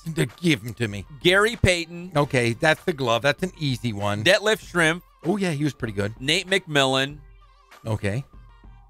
You're naming every white guy to ever play for the Seattle Supersonics. No. There's only one. Okay. Vin Baker, who now is like a Starbucks manager. Yeah. Hold on. I can get one more here. Gary Payton, Vin Baker, Come on, man. Nate McMillan, Detlef Schrempf, Xavier McDaniel. The X-Men, yeah. Come on. Tom Chambers. Oh, yeah, Sean Kemp. Thank Sean you. Kemp, he has a child in every city in America. Wait, Tom Chambers played for the Sonics? Yes. I remember him on the Suns. Lenny Wilkins, Dennis Johnson. See, now you're going too far back. No, I'm not. I'm not that old. Downtown Freddie Brown. No. Gus Williams. You don't remember Gus Williams? Never. Spencer Haywood? Never. Come on. Wait, Spencer Haywood? Yeah. The guy from North Carolina, the Tar Heels? No, that's his son. Did you say Jack Sigma? I did say Jack Sigma. Ray Allen. You forgot about Ray Allen. My favorite Sonic of all time, and if Mike Linskog is listening right now, Luke Ridenour. No. That's a good one, though. The Vladimir Radmanovich. No. Robert Swift. Robert Swift. Was I right? Robert Swift is my favorite Sonic of all time. Man. Yeah, you were right on that one. You got it. Yeah, I knew it. Luke Ridenour. I haven't heard that name in a long time. Or Nick Collison. Nick Collison's another good one. Is he still in the league? He might still be in the league somewhere. Hey, well, he plays for the Okie. He's still with Okie? Yeah, Bobby Rule out of Riverside, California. Did you know he played for the Sonics? No. Yeah, you should have known that. Mike Linskog just hit us up. What'd he say? Xavier McDaniel. That's Yeah, it. That's we- his guy. I thought he was a Robert Swift fan. He strikes me as a Swift guy. He reminds me. I think he's a Sam Perkins guy. Remember Sam Oh, Perkins? yeah. The big lefty. smooth. The big smooth. Yeah. Big lefty. Yeah, that's who I There picked. were some good Sonics. Yeah, see, that's a good Nate McMillan. Those Sean Kemp and Gary Payton teams, pretty good. Darn good. Detlef Schrempf. Yeah, we went way back. Yes. Earl Watson, remember? I think he played for him too. He did. But the writing's on the wall. I think they're making a push to get NBA basketball back in Seattle. They're putting a preseason game up there. Happens to be the NBA champions. It happens to be Kevin Durant, where it all started. It's going to be Friday, October 5th. It's just a preseason game, but I think it's more of like an entree into what could be the main course, and that would be an NBA franchise going back to Seattle, which Seattle deserves. And I think the point is, and Linskog mentioned this Thursday or Friday when you weren't here, is that they're going to bring in an NHL team first, and then that would support the basketball as well. If you can build a nice arena to house a hockey team and a basketball team, because listen, a new arena, a new NBA franchise would not go back to Seattle to play in Key Arena. That's why they left. Yes, that's why they left in the first place. They need a new arena, and if they can get an NHL team to go in with them, I mean, I'll go ahead and say it. I think Las Vegas will get an NBA team probably around the same timing of Seattle, because they have T-Mobile Arena now. We've found that hockey was wildly popular there with the Las Vegas Golden Knights. Yes.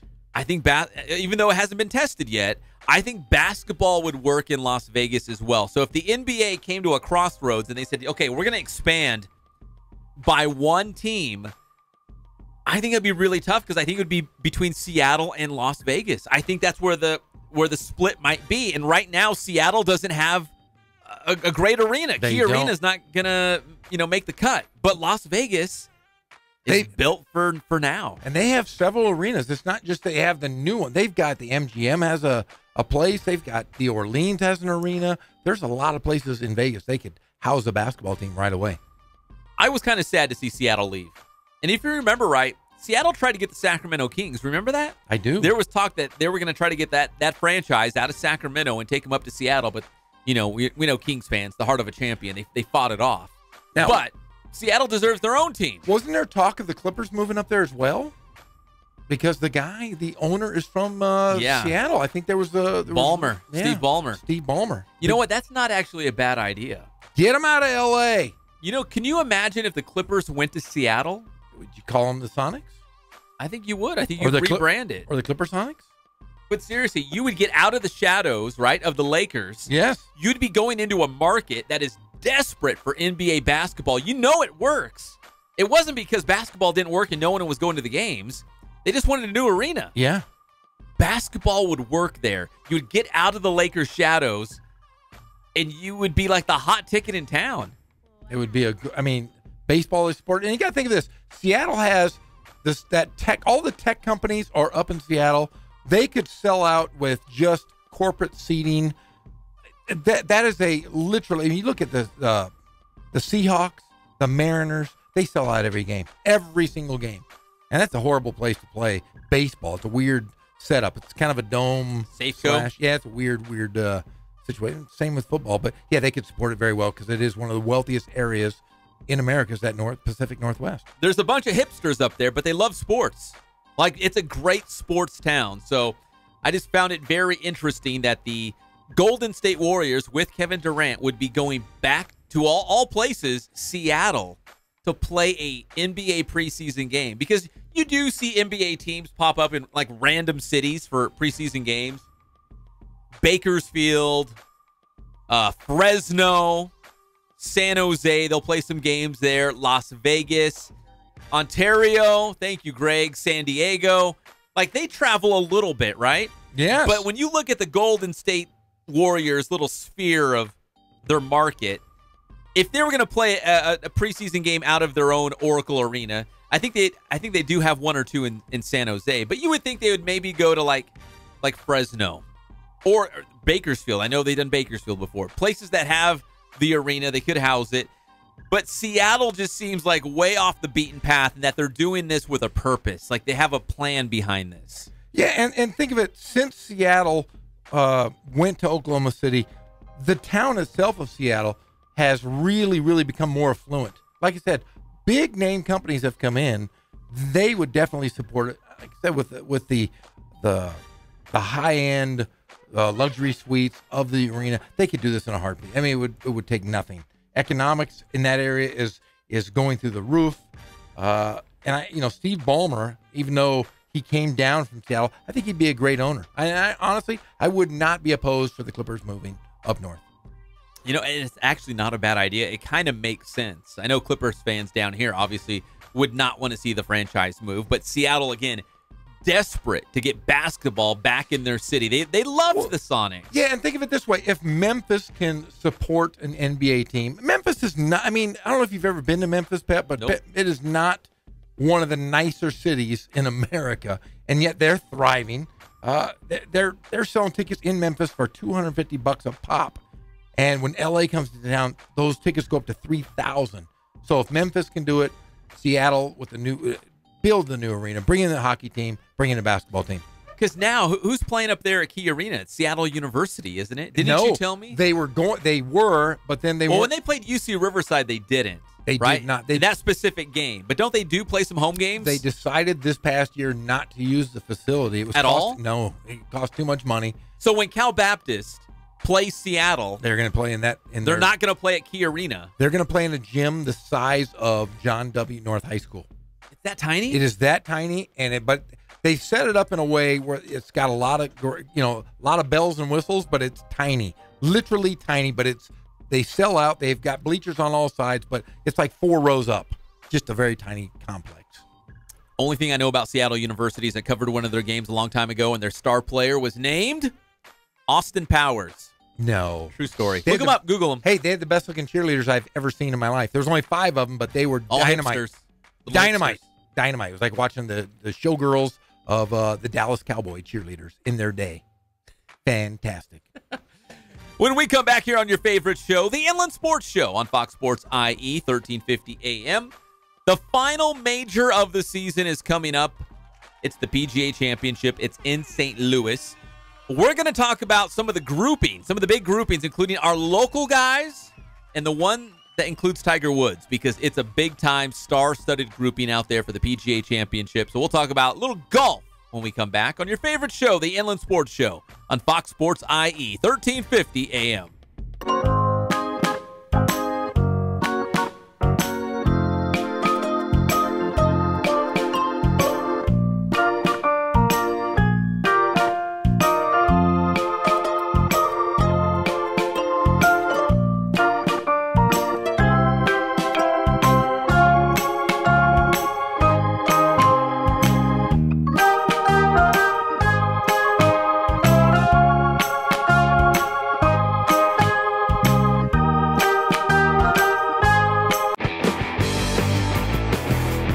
How you guys doing? Coach Bass here with Boost Training. We're here at the BPC and it's summertime. We have another Boost Training tip for you. This tip goes out to all the football players who spent the entire off. Now it's time to make that specific and turn it into power. So these next few tips are going to show you exactly how to do that. Let's check it out. Okay, so our first tip of the day is what's called a depth jump. And this is a great drill to turn strength into power that you want to hit as you start getting closer to the season for an off-season football player. So what Cruz is going to do, he's going to take a quick step off the box. He's going to hit the ground as quickly as possible, get up, elevate, and he's going to land on the higher set of boxes here. All right, he's going to have his hips flexed, arms extended. He's going to hold that for a second. He's going to step back down. Here we go, Cruz. Let's hit it. Get up. Nice. Wants to hold that position for a second. Take a nice and easy step down. Depth jump, great drill to maximize power. There you have it. Now, we just showed you guys a depth jump. Now, one of the things that you can do to progress that and really take it to the next level, you can either elevate the 18-inch box here, all right, or we can elevate the landing box, all right? And remember, the goal here is to minimize ground contact and have a great counter movement, meaning when we hit the ground, we want to bring our arms through, all right? So just one of the things that you can do to make this more difficult and to maximize all those power gains. So that's our Boost Training tip of the day. Thanks for checking us out again. And make sure you stay up to date with everything that's Boost. Check our schedules, check our videos at our website at www.boosttrainingsystems.com. Check out our Twitter at Boost_training and our Instagram at Boost Training. Grind hard, stay solid.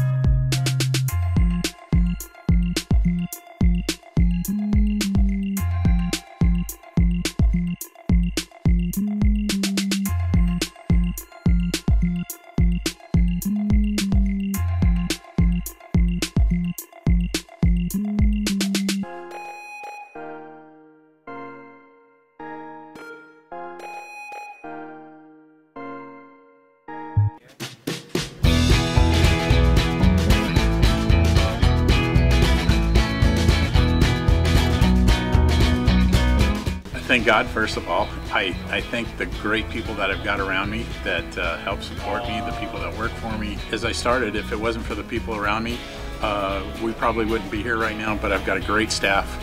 I've got great people that do stuff for us outside the store, and we've been very, very fortunate.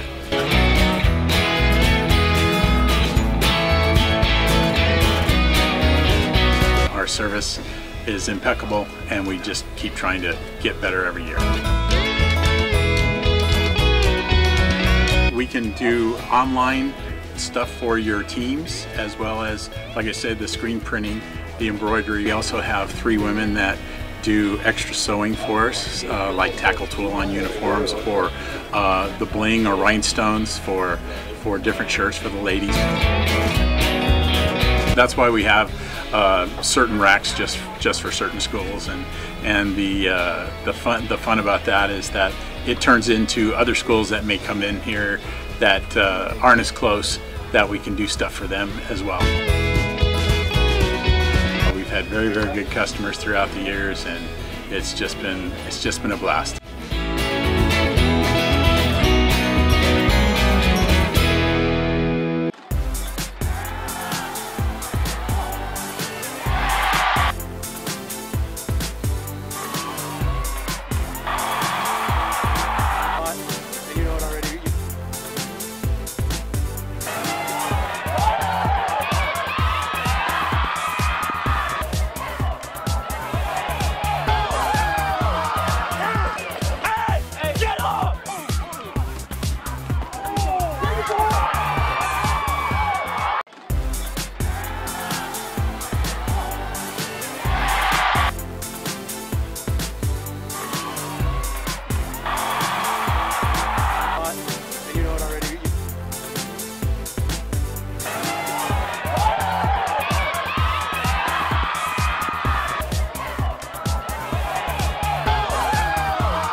Don't mess with the bull, young man. You'll get the horns.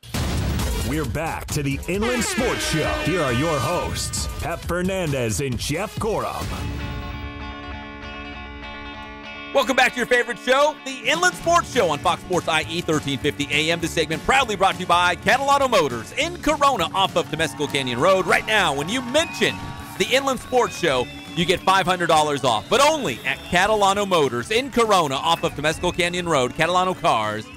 $500 back, Pep. I'm telling you, 1,000 tacos would look lovely in my belly. Delicious. Yes. Hey, filling. Yes. I will say this. What? My boss from my day job is listening. Greg Hall is your boss. No, not Greg. The other boss. Yeah, Jason Marchese. He's my boss. Marchese. Marquez. Foshese. Yeah, Foshese Marchese. Is that what you call him, Foshese? Yeah, I call him a lot of things. He doesn't like it, but I call him a lot. He's my principal, and he's listening right now. He is? Yeah, he called me. He says, I got good news and bad news, and they're both the same. You're fired. Oh, is that good news? That's just, it's great news for me. Now I got more time for the Inland Sports Show. Activities. Woohoo! Lots more. We got a lot of activities to do, Pep. So I just want to say, good to hear from you, old Jason Marchese. It was great working for you. I enjoyed it. I'll see you in the future when I'm old and gray. What makes him a good principal? I'm going to put you on the spot. He's really, really handsome. He is? Yeah, he's fit. He looks like me. He's like 54 years old, maybe 55. And right now he's probably like, I'm in the 40s, man. What are you doing? he is fit like a fiddle. He used to call me no joke, before I got married to Smetty Smedberg, I would get a phone call at 11:30 at night every single night. He was, he was just. Was he tucking you in at night? He was a lowly vice principal at that time, I think. And he would call me and go, "What are you doing?" I go, "I'm sleeping." He goes, "I'm working out. What are you doing?" I'm like, he would call me every single night working out. He's got a hot wife. She looks like J-Lo. J-Lo? Oh yeah, she's incredible. Now we're talking. Oh yeah, he's not a good-looking guy. He's really fit, but he has, he looks like, what's that creature that was in Goonies? Sloth. Sloth. He has the sloth face. Wow. But he's, hey, you guys. Yeah, he's got a really nice figure. You look at him and go, that guy's ripped. Then he takes off his mask and he just looks hideous. But a good principal nonetheless. It was great. Good guy. It was great working for him. It was great working. Yeah, there he is right there. I'll join your friends, you wiggles. Yeah, he used to call me every single night to wake me up. I'm working out. What are you doing? Now he gets up at 3:30 in the morning. Swole Patrol, man. Oh, he's ripped. Ripped. I don't know how an old guy like that can be so ripped. And he wears shoes, though, with no shoelaces. Today he showed up to school. He had no socks. Oh, that's stylish. He had no socks. He's at the forefront of style. He had no shoelaces. You know what made me think? What? I thought he was in prison. Because, they take away shoelaces when you go to prison. I wouldn't know. I've never been in. Is that what they do? Oh, I've been there several times, my friend. And yeah, they take out your shoelaces because they're worried about your safety and the safety of others.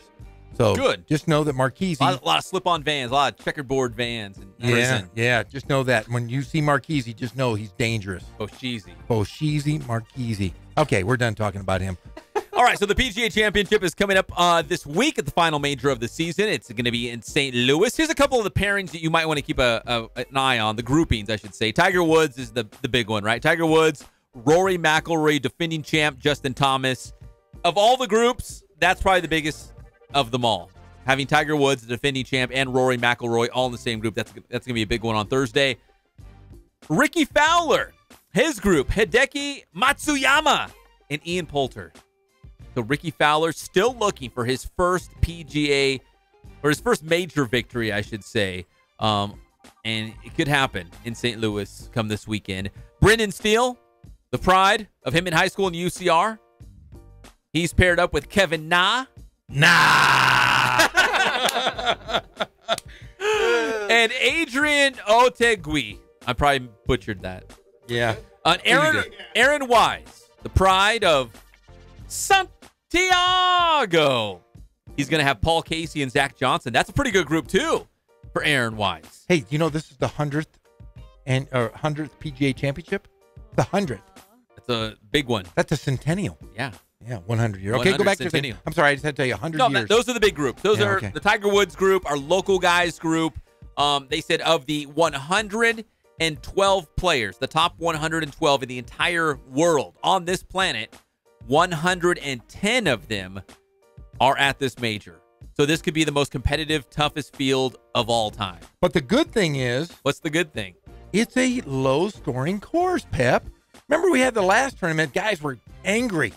It was tough. Angry. The course was tough. They were moving the pins around, so the greens were tough. That was the U.S. Open, wasn't it? Yes. That was the tough one. Remember, they were playing that in the tall rough, and they were like, oh, they should just change this game. Blah, blah, blah, blah, blah. These darn golfers. Yeah, there's a low-scoring course. So Justin Thomas he's playing great. He's my pick to win it. He's the defending champ. He's my pick to win it. He's grouped up with McIlroy and Tiger Woods. Ricky Fowler, I mean, it seems like every major we go into, people say this could be it. This could be the one where Ricky Fowler gets his first. And I kind of almost feel like he's going into that Phil Mickelson stage. Because remember, for the longest time, everyone said, "When's Phil Mickelson's a great golfer. When's he going to win his first major?" I almost feel like Ricky Fowler's entering that stage. Hey, Jordan Spieth might get his Spieth might get his career slam. If he gets this one, he gets a career slam. He gets all the majors. He's done it all. He's done. Hey, have you seen the new Phil Mickelson commercials? Where he dances? Oh, it's amazing. Yeah. Yeah, he's weird. Why is he dancing? Do you remember the last commercial he did for that drug? I know, remember it was no, I know what you're talking about. Remember, and he had the crazy pharmaceutical eyes, company, and his eyeballs were like his biggest saucers. Yeah, you're like, what's wrong with Phil Phil side Mickelson? effects are big eyeballs, saucy eyeballs, and death.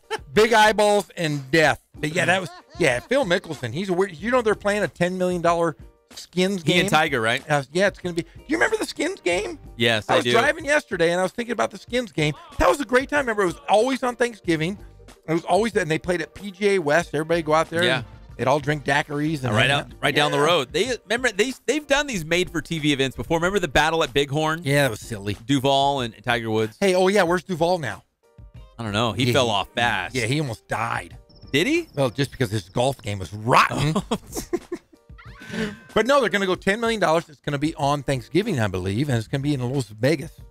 It'll be fun. So you can see a show, and then you can go out and watch Tiger and Phil and his big eyes. And El Tigre. You can take something for that. He's like, I am taking something. Yeah. It's giving me the big eyes. But you can't leave Tiger. They shouldn't do it in Vegas. That's not a good place for Tiger Woods. He's okay. No, he's not. He's fine. No, he's not. He hasn't won. When Tiger's wild and crazy, he's at his best. Oh, yeah, maybe they'll be. You know what I mean? Like, seriously. Win. Maybe he'll win the $10 million. All right, let's go ahead and take a break. When we come back, the head soccer coach for the Cal Baptist women's team, Kristen St. Clair, will join us next. Big match tomorrow against Long Beach State. Just a friendly. Down at the Olympic Training Facility in Chula Vista. We'll talk about that next on the Inland Sports Show, Fox Sports IE, 1350 AM.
Cold Star Ice Studios, it's Fox Sports IE, 1350 AM, KPWK, Riverside.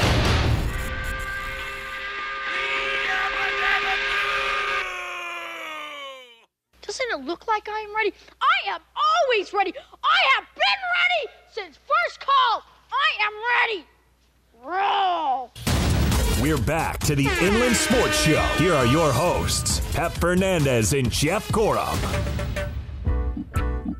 Welcome back to your favorite show, the Inland Sports Show on Fox Sports IE, 1350 AM. This segment brought to you by Spoiled. Quick quality oil change. You can spoil yourself and your car every 3 or 5,000 miles at Spoiled. Quick quality oil change off of Alessandro Boulevard off the 215 freeway between Riverside and Moreno Valley. Right now, let's go to the Spoiled Quick Quality Oil Change Celebrity Hotline. She's the head coach for the Cal Baptist women's soccer team as we go inside the Lancers, presented by Magnolia Heating and Cooling. Kristen St. Clair. Coach, how are you doing today? I'm doing well, thank you. Thanks for having me. Yeah, thank you for coming on. You know, the season has really crept up on all of us. You guys have an exhibition match tomorrow against Long Beach State down in Chula Vista at the Olympic Training Facility. Are you excited to get your team on the pitch and see what you got this season? We're thrilled. We've been waiting for this all summer. We're really excited. We've got a great group, returners, new players, and we're really excited to see where we're at and where we need to continue to go, but we're really excited about the season. Yeah, especially as we, usher in this Division I era. I know you've had some spring matches, but now we get into the fall portion of the schedule. And this Long Beach State, even though it's an exhibition game, kind of the first encore, the entree going into the season. Are you excited to be lining up against some of these schools that, fans around here obviously we're going to be familiar with because they're big West Conference schools or maybe they're West Coast Conference schools, but these are pretty big-time programs, and now we get a chance to see CBU stack up with some of these schools like a Long Beach State. Exactly. We've played them in the spring, but the fall is totally different, and so we've been preparing since we announced we're going Division I, recruiting-wise, preparation, training. So we're really excited. These are all very good programs. We're excited to see. It's a great test for us, and we're excited to see where we stack up. And it's just going to be a tremendous opportunity, and we're excited to get going. Well, Coach, we're really excited because I'm looking down this roster of yours, and it is peppered completely with Inland Empire athletes.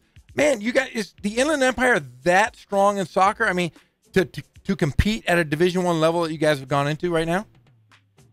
Yeah, we think there's a tremendous amount of talent in the IE, and we want to keep the local players at home, and we've got a tremendous university and a lot of great opportunities on campus for them academically, soccer-wise, spiritually, but there's great soccer in the IE, and we've just had a tremendous amount of success with players over the years from this area. And, it's just a hotbed, and it's going to be continue to be a hotbed, and I think it's with our incoming classes that it's the players in this area are going to be the future of this program and help us elevate us to the NCAA Division I status.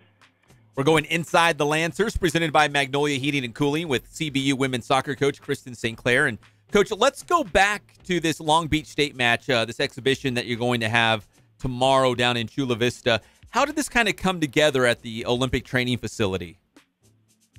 Well, in communicating with the Long Beach State coach, they were actually doing their preseason down there.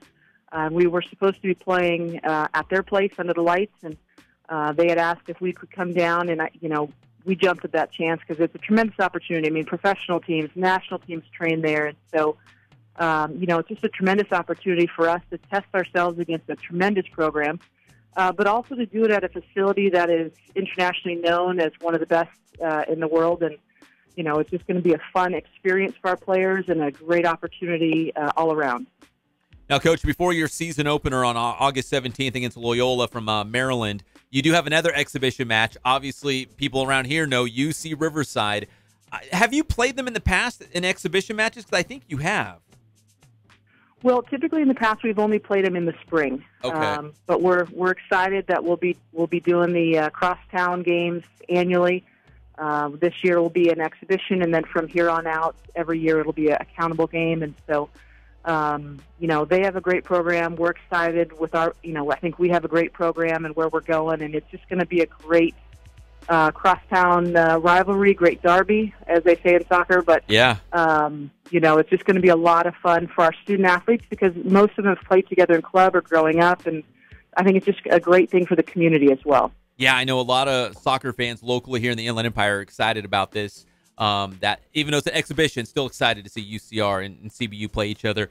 Coach, Jeff over here had mentioned your roster, a lot of local players. Maybe the biggest hole to fill would be your goalkeeper, Sarah Escobedo, who basically rewrote the record book at Cal Baptist University.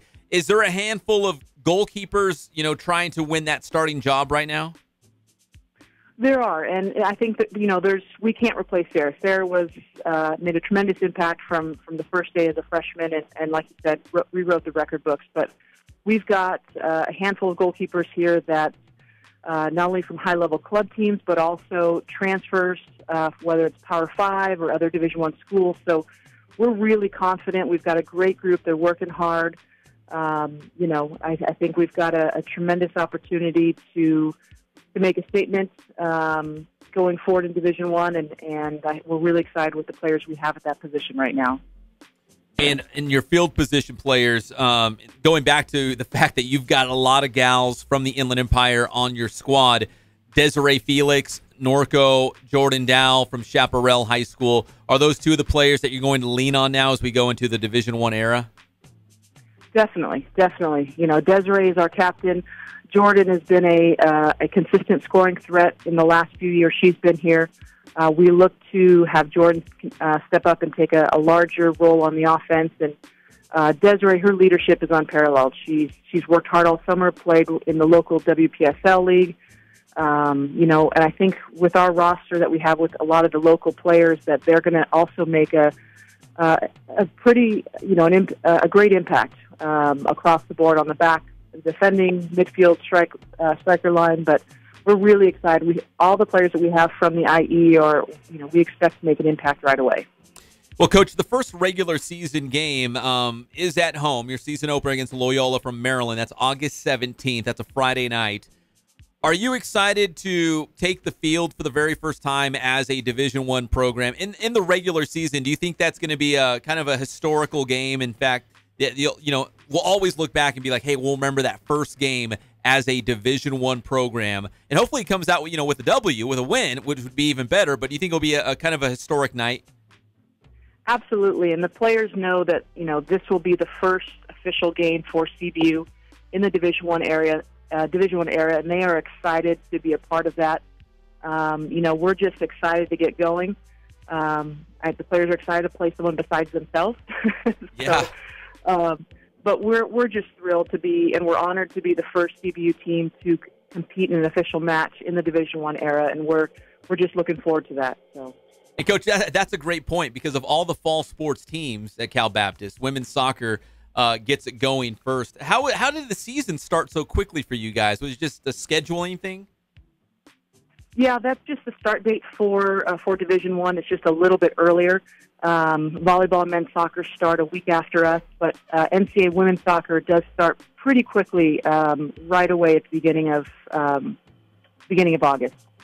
Now, Coach, have you guys started school exactly yet, or are there the players just coming in right now for the most part? Well, the players checked in on the 31st, and we hit the ground running and training on August 1st. But school does not start until after Labor Day. So they'll have been here for a month before all the students get back. But it's slowly every week more and more students are coming back. So we're just excited to, once school starts, we've got a tremendous community that supports all the fall sports, all the sports in general, and we're just really excited to represent CBU at the Division I level. You have 11 home matches, and I hope everybody goes out and supports Cal Baptist University women's soccer. You guys are doing a great job out there, and I'm going to bring my family out. We're going to hit a few games and look forward to seeing you guys. Sounds good. We appreciate that. Thank you again. All right, that's head coach Kristen St. Clair as we go inside the Lancers, presented by Magnolia Heating and Cooling, talking a little women's soccer at CBU. Thank you, Coach. We appreciate the time. Thanks. Have a great night. All right, Thanks, you Coach. too. Thank you, Coach. That is beneficial to have your kids on campus for basically a month before they actually go to class. Yeah. So they can be 24 hours, eating, breathing, thinking soccer, not having to worry about, I got a paper coming up, we got a test, I got a syllabus, I got all these different things. Yeah. No, it's all soccer right now. Yeah, and they came in July 31st, and they've only been together for a week. So it's going to take a little while. That's why you have these couple exhibitions and scrimmages to get them going as they hit into that great WAC play. Again, and it's not a slight to some of those Division II programs that we've talked about when, I don't know, let's say a Hawaii Hilo comes to town. But it doesn't have the same ring as when you say CBU's playing Long Beach State. You know what I mean? It just sounds and feels different when you play these Division I programs, especially from Southern California, that people are going to get excited about. So yeah, and then they end up playing. They're playing UC Davis, University of Houston, and then they open up the WAC play. They got Southern Utah at home, Hope International. That's a lower division, but they've got some good New Mexico State at home, and Kansas City, Missouri, and Utah Valley and Bakersfield. Never count out Bakersfield. Never. Those are your guys. And that's pretty cool. They'll be the very first CBU team to play a Division I game, although we're going to have men's water polo from CBU with us tomorrow on the show. Their season's a little bit different. They're already postseason eligible. Well, they were already playing against some Division I program. So we'll get to the bottom of it with their coach, Kevin Rosa. And they've played volleyball for years against Division I schools. The USC, the men's volleyball team did, yeah. So are they Division I? Are they playoff eligible? Because I know volleyball is a different. I know water polo is. We'll have to. But find they out. don't have men's volleyball anymore. But water polo would be eligible. Well, I guess they couldn't make it if they don't have men's volleyball anymore, Pep. But I remember they used to play all the time. You're right. They would play like USC and, some of these big schools. BYU came. Taylor Santer, who played at Norco. That's right. Norco guy. He was the National Player of the Year, was an outside hitter for our Team USA, right? Yeah, our Olympic team. See, I know my volleyball. I coached it. Hey, when we come back, let's take a break because we've got breaking news about the Chargers and also the Halos about Shohei Ohtani. And Kono's going to give us a batting glove test. It's a real live quiz about what baseball players wear batting gloves or not. Oh, I'll know this. You better not Google it, Jeff. Google. It's someone's very special birthday. Oh, we already said it. Aww. Yeah, Mike Trout. That's my best friend, man. Of course I know. Of course he knows. Come on. Of course. Come on. You forget. Pals. Pals. We'll be back at your favorite show, the Inland Sports Show on Fox Sports IE, 1350 AM.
Focus on the customer here.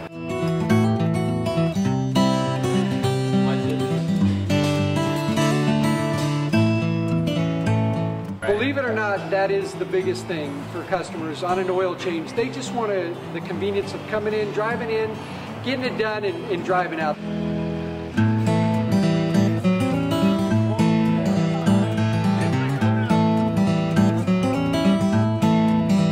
Just greet them, get them going, and they're done in about 10 minutes or so.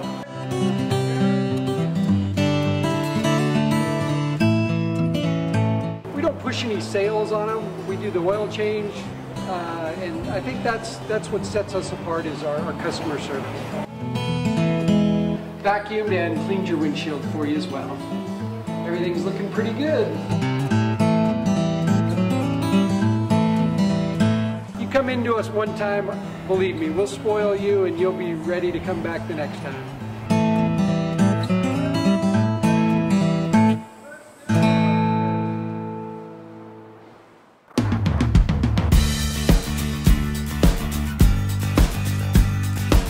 We're a small family-owned, strive for quality pre-owned vehicles. We're not a volume dealer, and we take every deal as personal to us.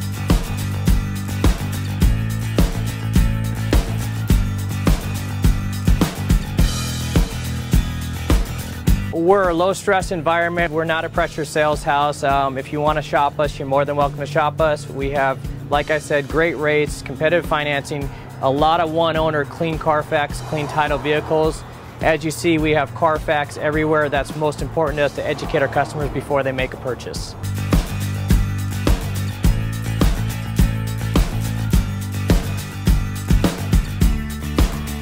We're right off of Ontario, right off a couple exits off the 15 freeway, off Cajalco, off El Cerrito, and we're right on the main drag going into Dos Logos and the crossings.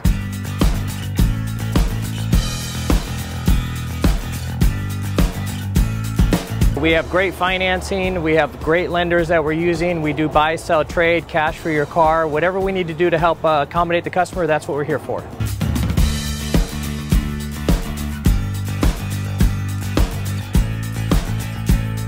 We have a little bit of everything. We start at about $69.95 and go all the way up to $100,000. We have Escalades, we have commuters, we have pickup trucks, we have Jeeps, sport utilities, and if we don't have it, our specialty is finding you exactly what you're looking for.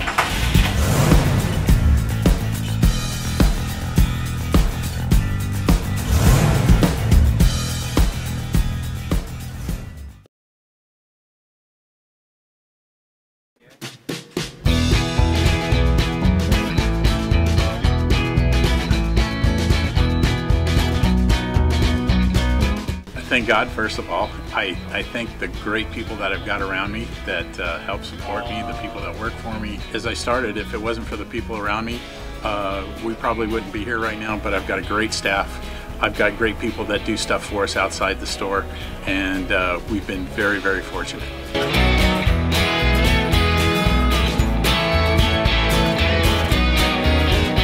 Our service is impeccable, and we just keep trying to get better every year.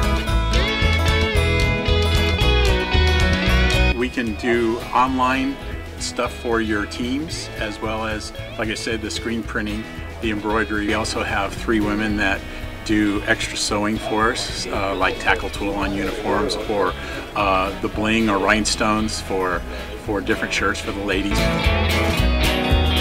That's why we have certain racks just for certain schools, and the fun about that is that it turns into other schools that may come in here that aren't as close, that we can do stuff for them as well. We've had very, very good customers throughout the years, and it's just been a blast.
Welcome back to the Inland Sports Show on Fox Sports IE, 1350 AM. This segment brought to you by Ken Sporting Goods since 1976, with all of your sporting gear needs. So the next time you need to outfit your entire team, or maybe your company or your business, they can do it. Hey. Matching shirts, hats, sweaters, you can all look good. In fact, I had to go get knee pads when I was a young boy during my skating parties, and I got them at Ken's. And I was dancing and like rolling. Like roller rink skating or skateboarding? No. Roller rinks. Roller rinks, man. Skating parties. All skate, partner skate. Oh, the best times ever. I bought my knee pads at Ken Sporting Goods. They got it all. And I was at Cal Skate, picking up on those young chicks. I was young, too. I was like 5th grade. But, man, I'll tell you what. Do you remember skating parties? Yeah, I do. Were you scared to ask girls to skate? Yeah. I could skate backwards. You could? I bet you if we went down the road, there's this Cal Skate. I've been there. The one in Grand Terrace. Yeah. Well, there used to be one in Riverside. The Riv. The Riv. No. They had Cal Skate, and then they had Roller City 2001. I've been to all of them. And I'm telling you what, this guy right here, this guy with the 2 thumbs, can roller skate. This guy. Can you roller skate, Pep? Barely. Yeah. No, I used to be able to do. I could go in a circle, but I wasn't doing any flips, twists, backwards. I was never scared to ask girls to skate because I could skate. I had no game. But I used to skate to this song. And I had a rhythm, a whole little routine. You must have been giant on skates. Seriously, right? No, I wasn't that tall. You must have been a giant on skates. I was like Kono sized in 4th grade. Yeah, like what is a giant? I was Kono sized in 4th grade. Yeah, I had no problem.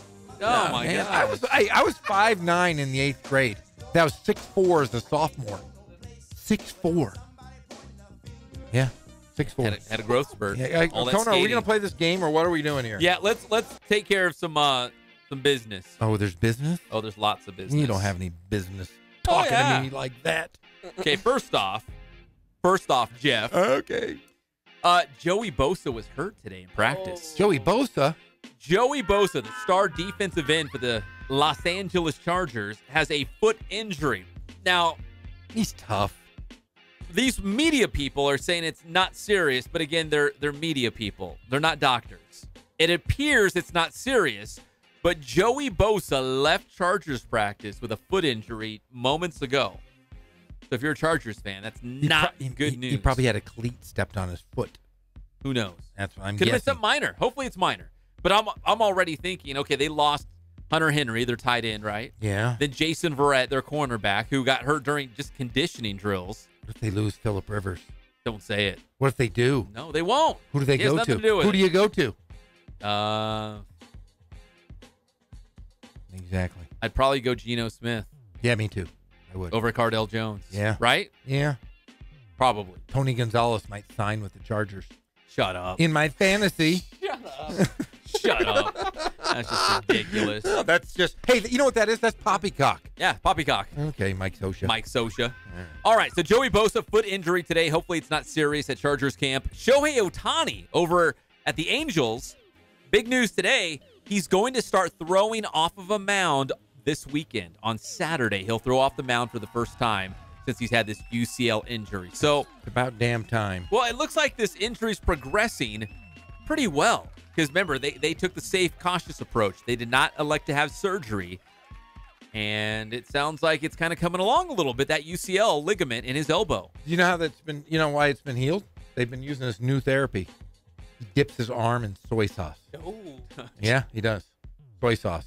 It's just like that. What is it called? Plasma-rich injections? That's right. You just dunk your arm in some Pokemon. Why not ketchup? No, because it's from the old country of Japan. Okay. Come on, man. Kikomon. All right, and Dodgers taking on the A's tonight. Little brief 2-game series up in Oakland. I got the lineup, my favorite part of the show, before we get to our batting gloves quiz. All right. And this is kind of a random lineup. Every Dodger lineup is a little bit different every single day. Leading off tonight up in Oaktown, East Bay. Playing second base, Brian Dozier. Dozier is your leadoff man tonight. Well, good. He didn't play last game. But he's kind of not a leadoff guy, though, but very peculiar. Manny Machado's playing short. He'll bat second.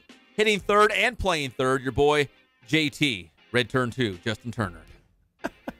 Hitting cleanup, Kike Hernandez. The guy plays like every third game, and when he does, he's hitting cleanup. He's playing center field. So Kike's your cleanup man. So think about your first, you know what? I'll even throw in Matt Kemp, who's going to be the DH, because remember, they're in American League City, That's Oakland. Right. So Matt Kemp's going to be the DH and hit fifth. Here's your first 5 guys in the order. This is pretty good. Dozier, Machado, Turner, Hernandez, and Kemp. A lot of power there. Yeah. Hitting 6th in left field. Now, this is where it gets bizarre. Chris Taylor's playing left field. Why don't you put Kike in left and put Taylor in center where he's more comfortable? Maybe I'm missing something here. Maybe he's not more comfortable. Maybe he you're, is. He is. Okay, sorry, Pep. No, but Chris Taylor's played a majority of his games in center or at short. So, like, why'd you stick him out in left field? That's where Kike would normally play. He's more comfortable at center field. If he doesn't know it, I'm telling him. Got it. Got it? Hitting 7th, and at first base, Cody Bellinger. He's way down the lineup. He's not hitting. No. Hitting 8th, Yasiel Puig in right field. Puig. And hitting 9th, and behind the plate, nobody better out of Riverside Poly High School, Austin Barnes. Oh. So he's going to be catching tonight. So pretty good order for the Dodgers. A little wacky, but that's what we've kind of come to expect for the Dodgers. Night in and night out, that lineup's going to look a little bit different, but good to see JT, Justin Turner, back in the lineup, playing third and hitting third for Los Doyers, man. Short two-game series against Oakland tonight. All right, let's take a little quiz. So Kono found Major League Baseball players. Some wear batting gloves, some don't. It's like a batting glove challenge. I'm going to beat you. Are these current guys? Or like Very current. Okay, so they're playing in the game right now. Right now. You might not even know some of them. Okay, so can Jeff and I take the quiz to see who wins? Are you marking it down, Jeff? Yes. Oh, yeah, let's mark it. I win everything, so let's do this. Okay, so Kono's going to read the name out, and we have to decide, do they wear batting gloves or not? Right. Is that how it works? Does this player wear batting gloves? We got any game show music, Greg Holla? Because this is going to get very competitive. I can feel it. My palms are sweaty. My knees weak. Hey. Okay, Eminem. Calm down over there, Eminem. I see mom's spaghetti. We want funny. Funny. Let's do this. All right, we ready with number 1? Are you ready with number 1? All right. So you read it out. We'll give our answers, but don't tell us if it's right or wrong yet. So we're going to say glove or no glove. Yeah, batting gloves or no batting gloves. Okay. All right, here we go. First player on the list from the Colorado Rockies, Trevor Story. Glove. Batting glove. Cold City. Batting glove. Ding, ding, ding, ding, ding. Dang it, right? My man is wearing batting gloves every night he plays baseball. 1-1. It's Cold City. 1-1. Number 2 from your San Diego Padres. Dos. Will Myers. No glove. No. No gloves is correct. Going on to number 3. You just keep copying me. No. I'll go first. All right, go ahead. From your Tampa Bay Rays, Joey Wendell. Who is that? Lefty. White guy.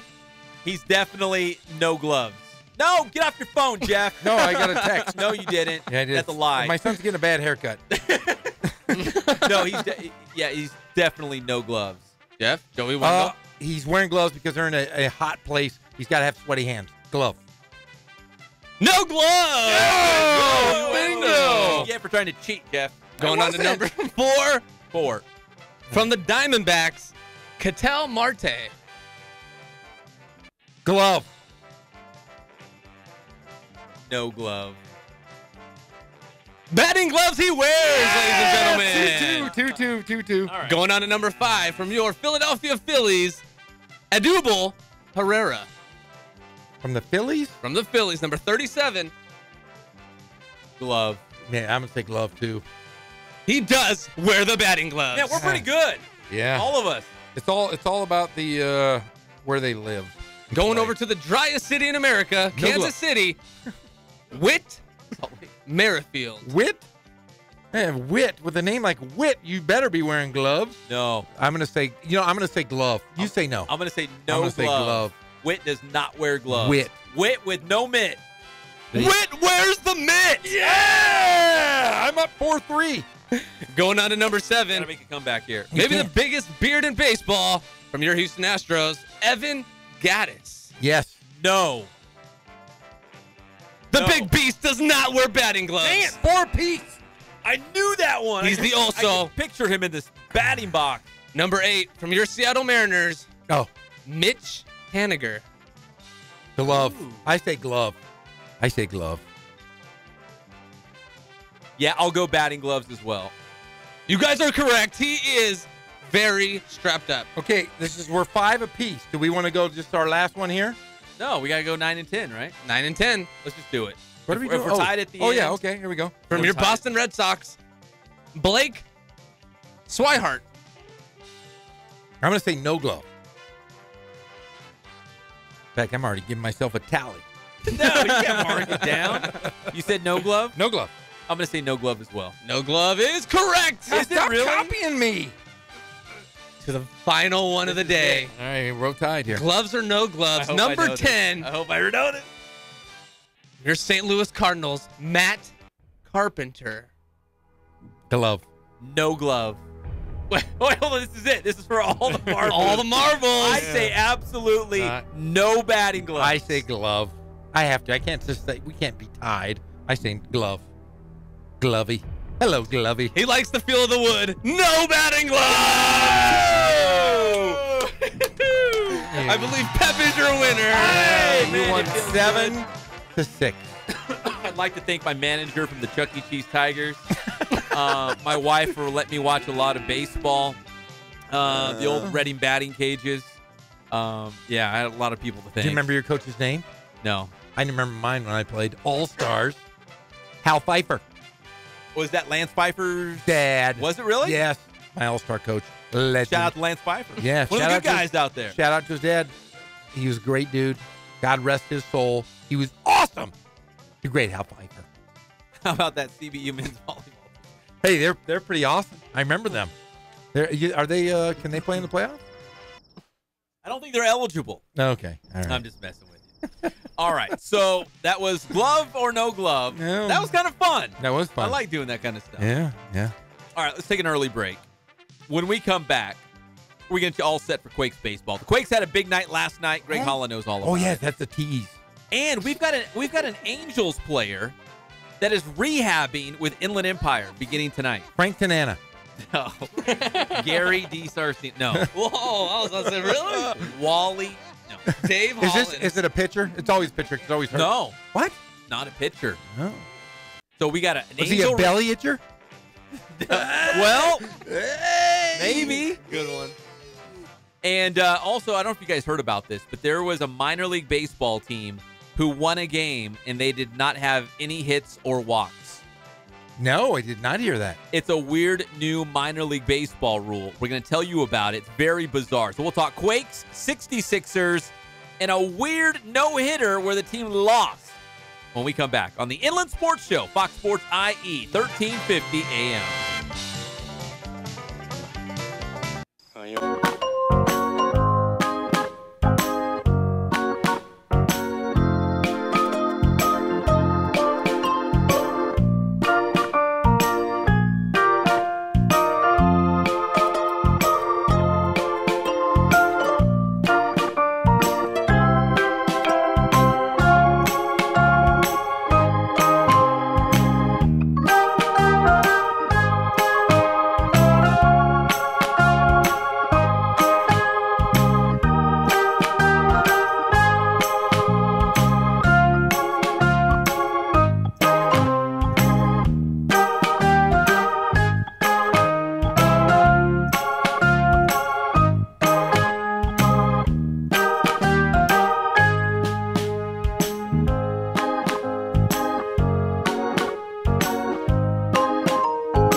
How you guys doing? Coach Bass here. We're back at the BPC. Wanted to share with you guys what we're doing today in the gym.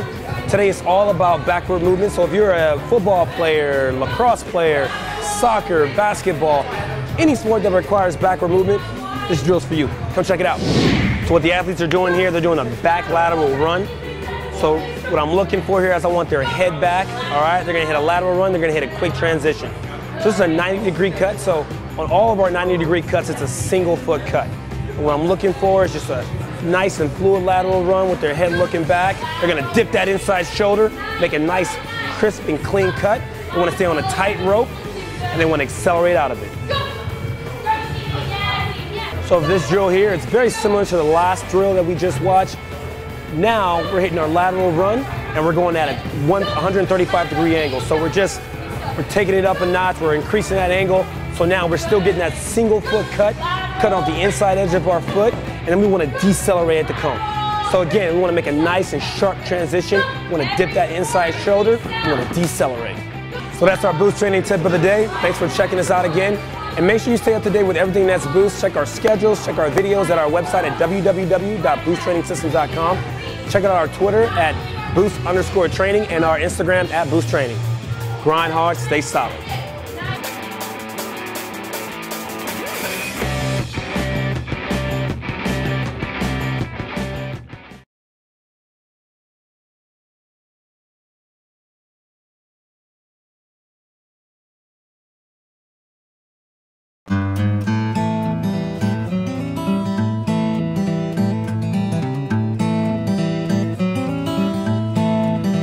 Focus on the customer here.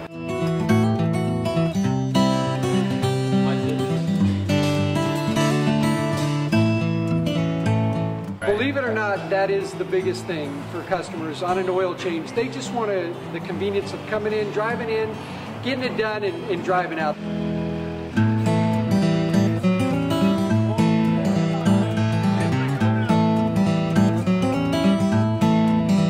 Just greet them, get them going, and they're done in about 10 minutes or so.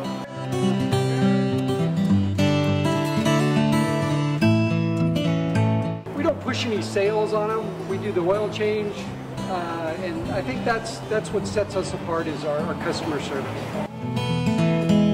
Vacuumed and cleaned your windshield for you as well. Everything's looking pretty good. Come into us one time, believe me, we'll spoil you and you'll be ready to come back the next time.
Oh, yeah, we gotta trim some of the fat around here. Trim the... What do you mean by trim the fat?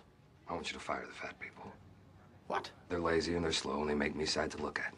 You can start with large Marge. Marge, can you come in here, please? No, Margie's not fat. She's pregnant. We're back to the Inland Sports Show. Here are your hosts, Pep Fernandez and Jeff Gorham.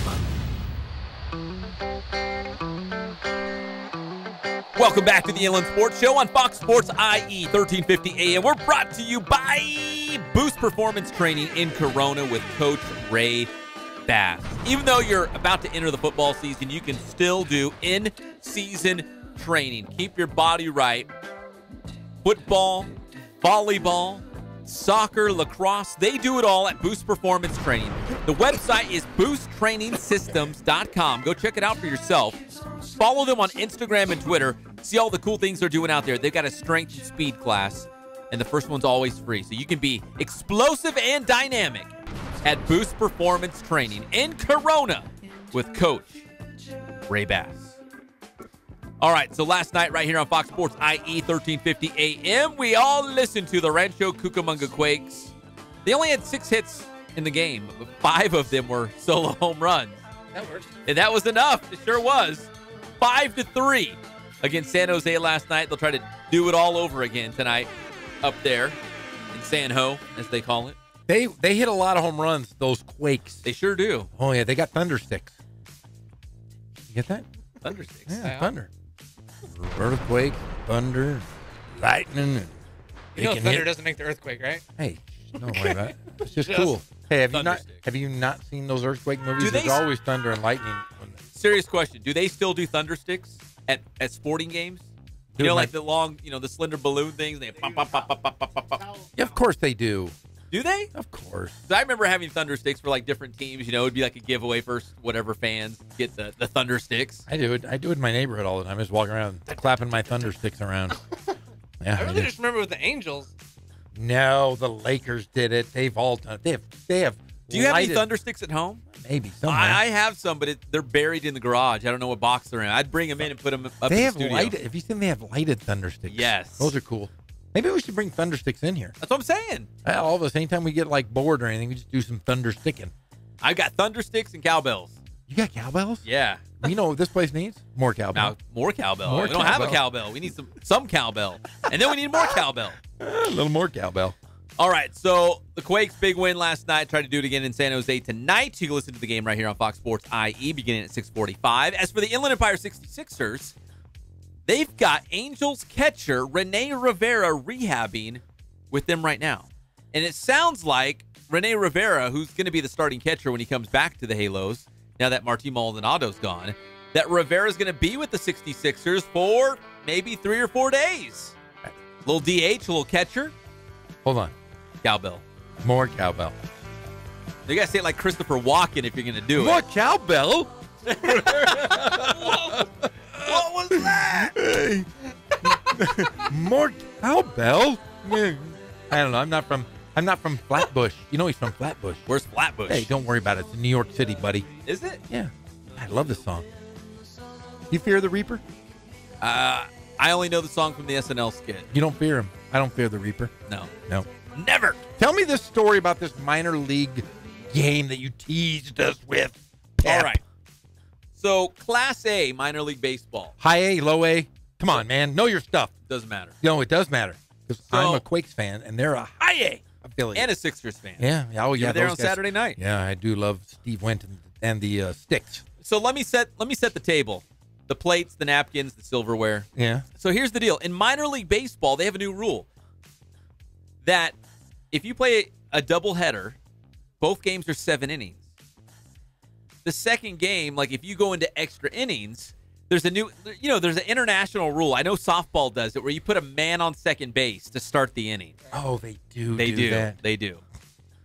It was 0-0 between the Clearwater Threshers, who are not the Phillies affiliate, and also the Tampa. Is it Tarpons? I think it's a fish, right? It is. But did I tell you that Yankees. I ate Thresher Shark with Tom Landry? Okay, go ahead. Tom Landry? Yeah, I told you that. No, you didn't. Yeah, I did. Yeah, I did. But you don't care. You don't listen to me. Hey, guys. Hey, Tom Landry. The Threshers. Okay, the Threshers and the Tarpons. So here's the deal. The second game of the doubleheader. Yes. Scoreless. So they go to this new minor league baseball extra inning tiebreaker rule where they put just a man on second. You start the inning with a man on second. Well, a couple plays later, between an error and a sacrifice fly, the team scored the winning run. So they did not get a hit. They got no hit in the game. The other team had a no-hitter.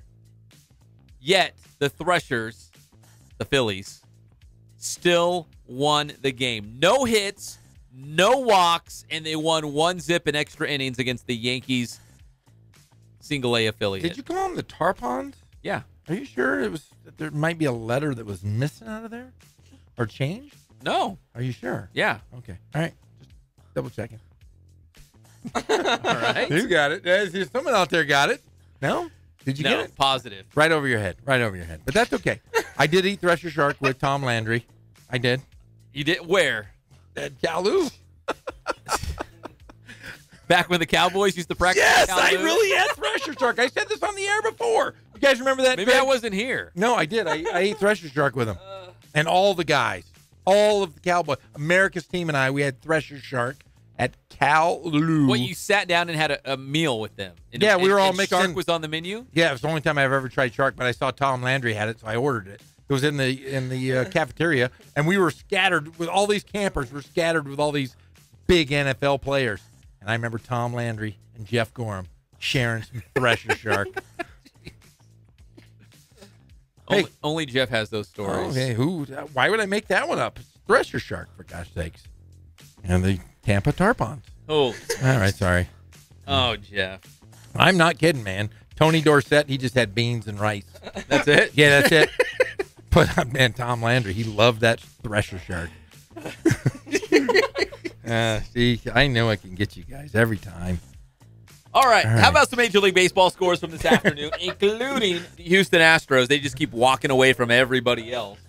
The Astros beat the Giants by a score of 2-1. The final up in San Francisco, so big win there for the Astros. They're just getting better and better.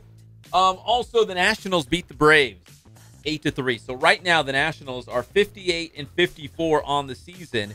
They're only 2 wins behind Atlanta, and Atlanta's right on the heels of Philadelphia. So when we saw the Nats not trade Bryce Harper and not trade him to the Dodgers, maybe they felt like they're still in this race. They still might be in the National League East. All right, also today from this afternoon, the Blue Jays on top of the Red Sox early 2-1 there. Orioles in front of the Rays 2-1 in the 6th inning. In the 7th, the Marlins blanking the Cardinals by a score of 2-0. The Cardinals with only 3 hits in that game. And in the 3rd, a couple other games here. The Mariners on top of the Rangers 3-0. We need Seattle to lose. If you're an Angels fan, you want Seattle to lose like every single game. And Oakland, but definitely Seattle. And Houston, for gosh sakes. Houston's going to run away. No, they're not. Yeah, they're going to run away and hide. We're not going to see them for a long time. But 31 games Seattle and Oakland need to lose big time. The Brewers on top of the Padres 4-0. Man, those sad Padres. The White Sox and Yankees no score as they head to the 3rd. Cubs on top of the Royals 2-0 as they are in the 2nd inning. Pirates jumped on the Rockies 1-0 in the 1st, and that's it. We got Phillies and Diamondbacks tonight. Remember, Arizona right now is a half game up on the Dodgers in the National League West. But again, if they lose and the Dodgers win in Oakland, the Dodgers are back in first. So don't hit that panic button quite yet. And the Tigers and Angels. No Mike Trout tonight, but they're hoping to have Mike Trout back by the end of the week. That would be against the Oakland A's. Got a sore wrist. Cortisone will fix it. Could fix anything, right? Yep. When we come back, we'll get you all set for Rancho Cucamonga Quakes baseball, trying to go for back-to-back wins up there in San Jose. We'll be back at your favorite show, the Inland Sports Show, on Fox Sports IE, 1350 AM.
I played once upon a time at Centennial High School. I was actually on the first ever CIF championship team back in 2000, and then my senior year we won it again.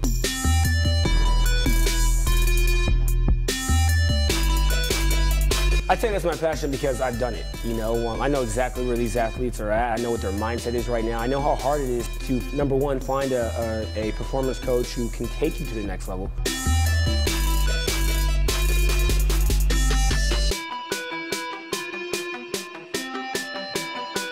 What sets us apart has to be, you know, how we work with our athletes and what we know.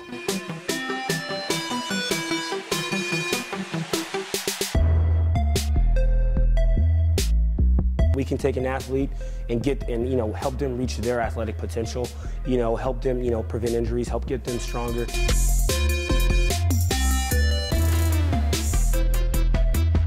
I know every single athlete who steps into this gym. I know exactly where they're at, and I'm going to progress them every week. If you're not getting results, then, you know, really what's it about? We're going to deliver something that's measurable, you know, in terms of speed, power, you know, strength, agility.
We're back to the Inland Sports Show. Here are your hosts, Pep Fernandez and Jeff Corum.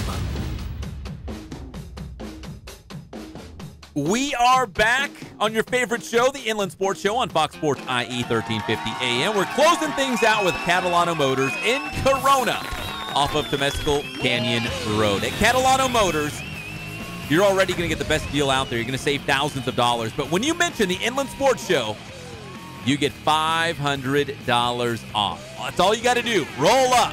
Mention the Inland Sports Show, and they're going to take $500 off any vehicle at Catalano Motors. CatalanoCars.com is the website. Go check it out for yourself. What are you guys laughing about over there besides putting...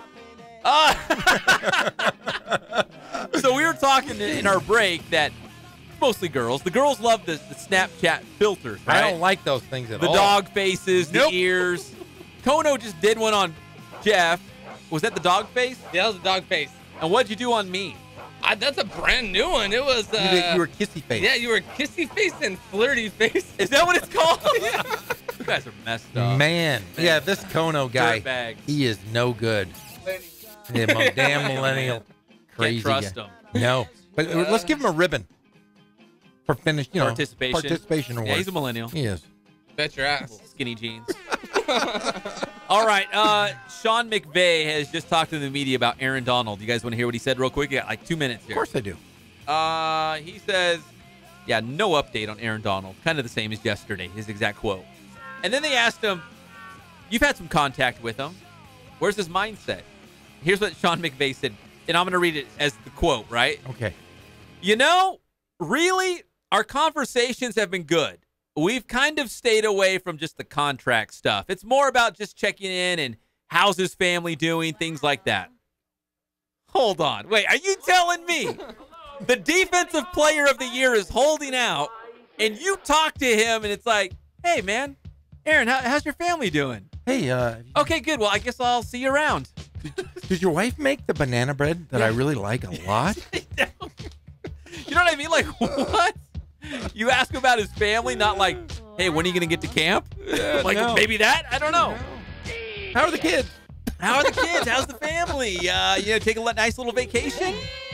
All right. Oh, sounds good, Aaron. I'll talk to you later. I'll see you around. Hey, maybe see you. Maybe I won't. Yeah, who knows? Aaron Donald still holding out. That was Sean McVay, Rams head coach, this afternoon at their joint practice with the Ravens, talking about where in the world is Aaron Donald. Coming up, the Quakes back in San Jose, 7 o'clock first pitch, 6:45 live, the pregame show here on Fox Sports IE 1350 AM. I do want to make a quick other note. Greg Holland knows this. Everyone else should know this too, that the Quakes are playing at 12:30 tomorrow against San Jose. So you can hear the Quakes tonight, and then you can tune into Fox Sports IE 1350 AM tomorrow at 12:30's first pitch. So I guess like 12:15, right? It's supposed to be like 120 tomorrow. Not for Linskog, man. He battles. Man. And Chappie. No, Chappie's. He's used to it. He's used to it. 12:15, live and amplified right here. As for us, we'll see you tomorrow. We got CBU men's water polo in the house. We'll talk more high school football as well on your one and only favorite show, the Inland Sports Show, Fox Sports IE 1350 AM.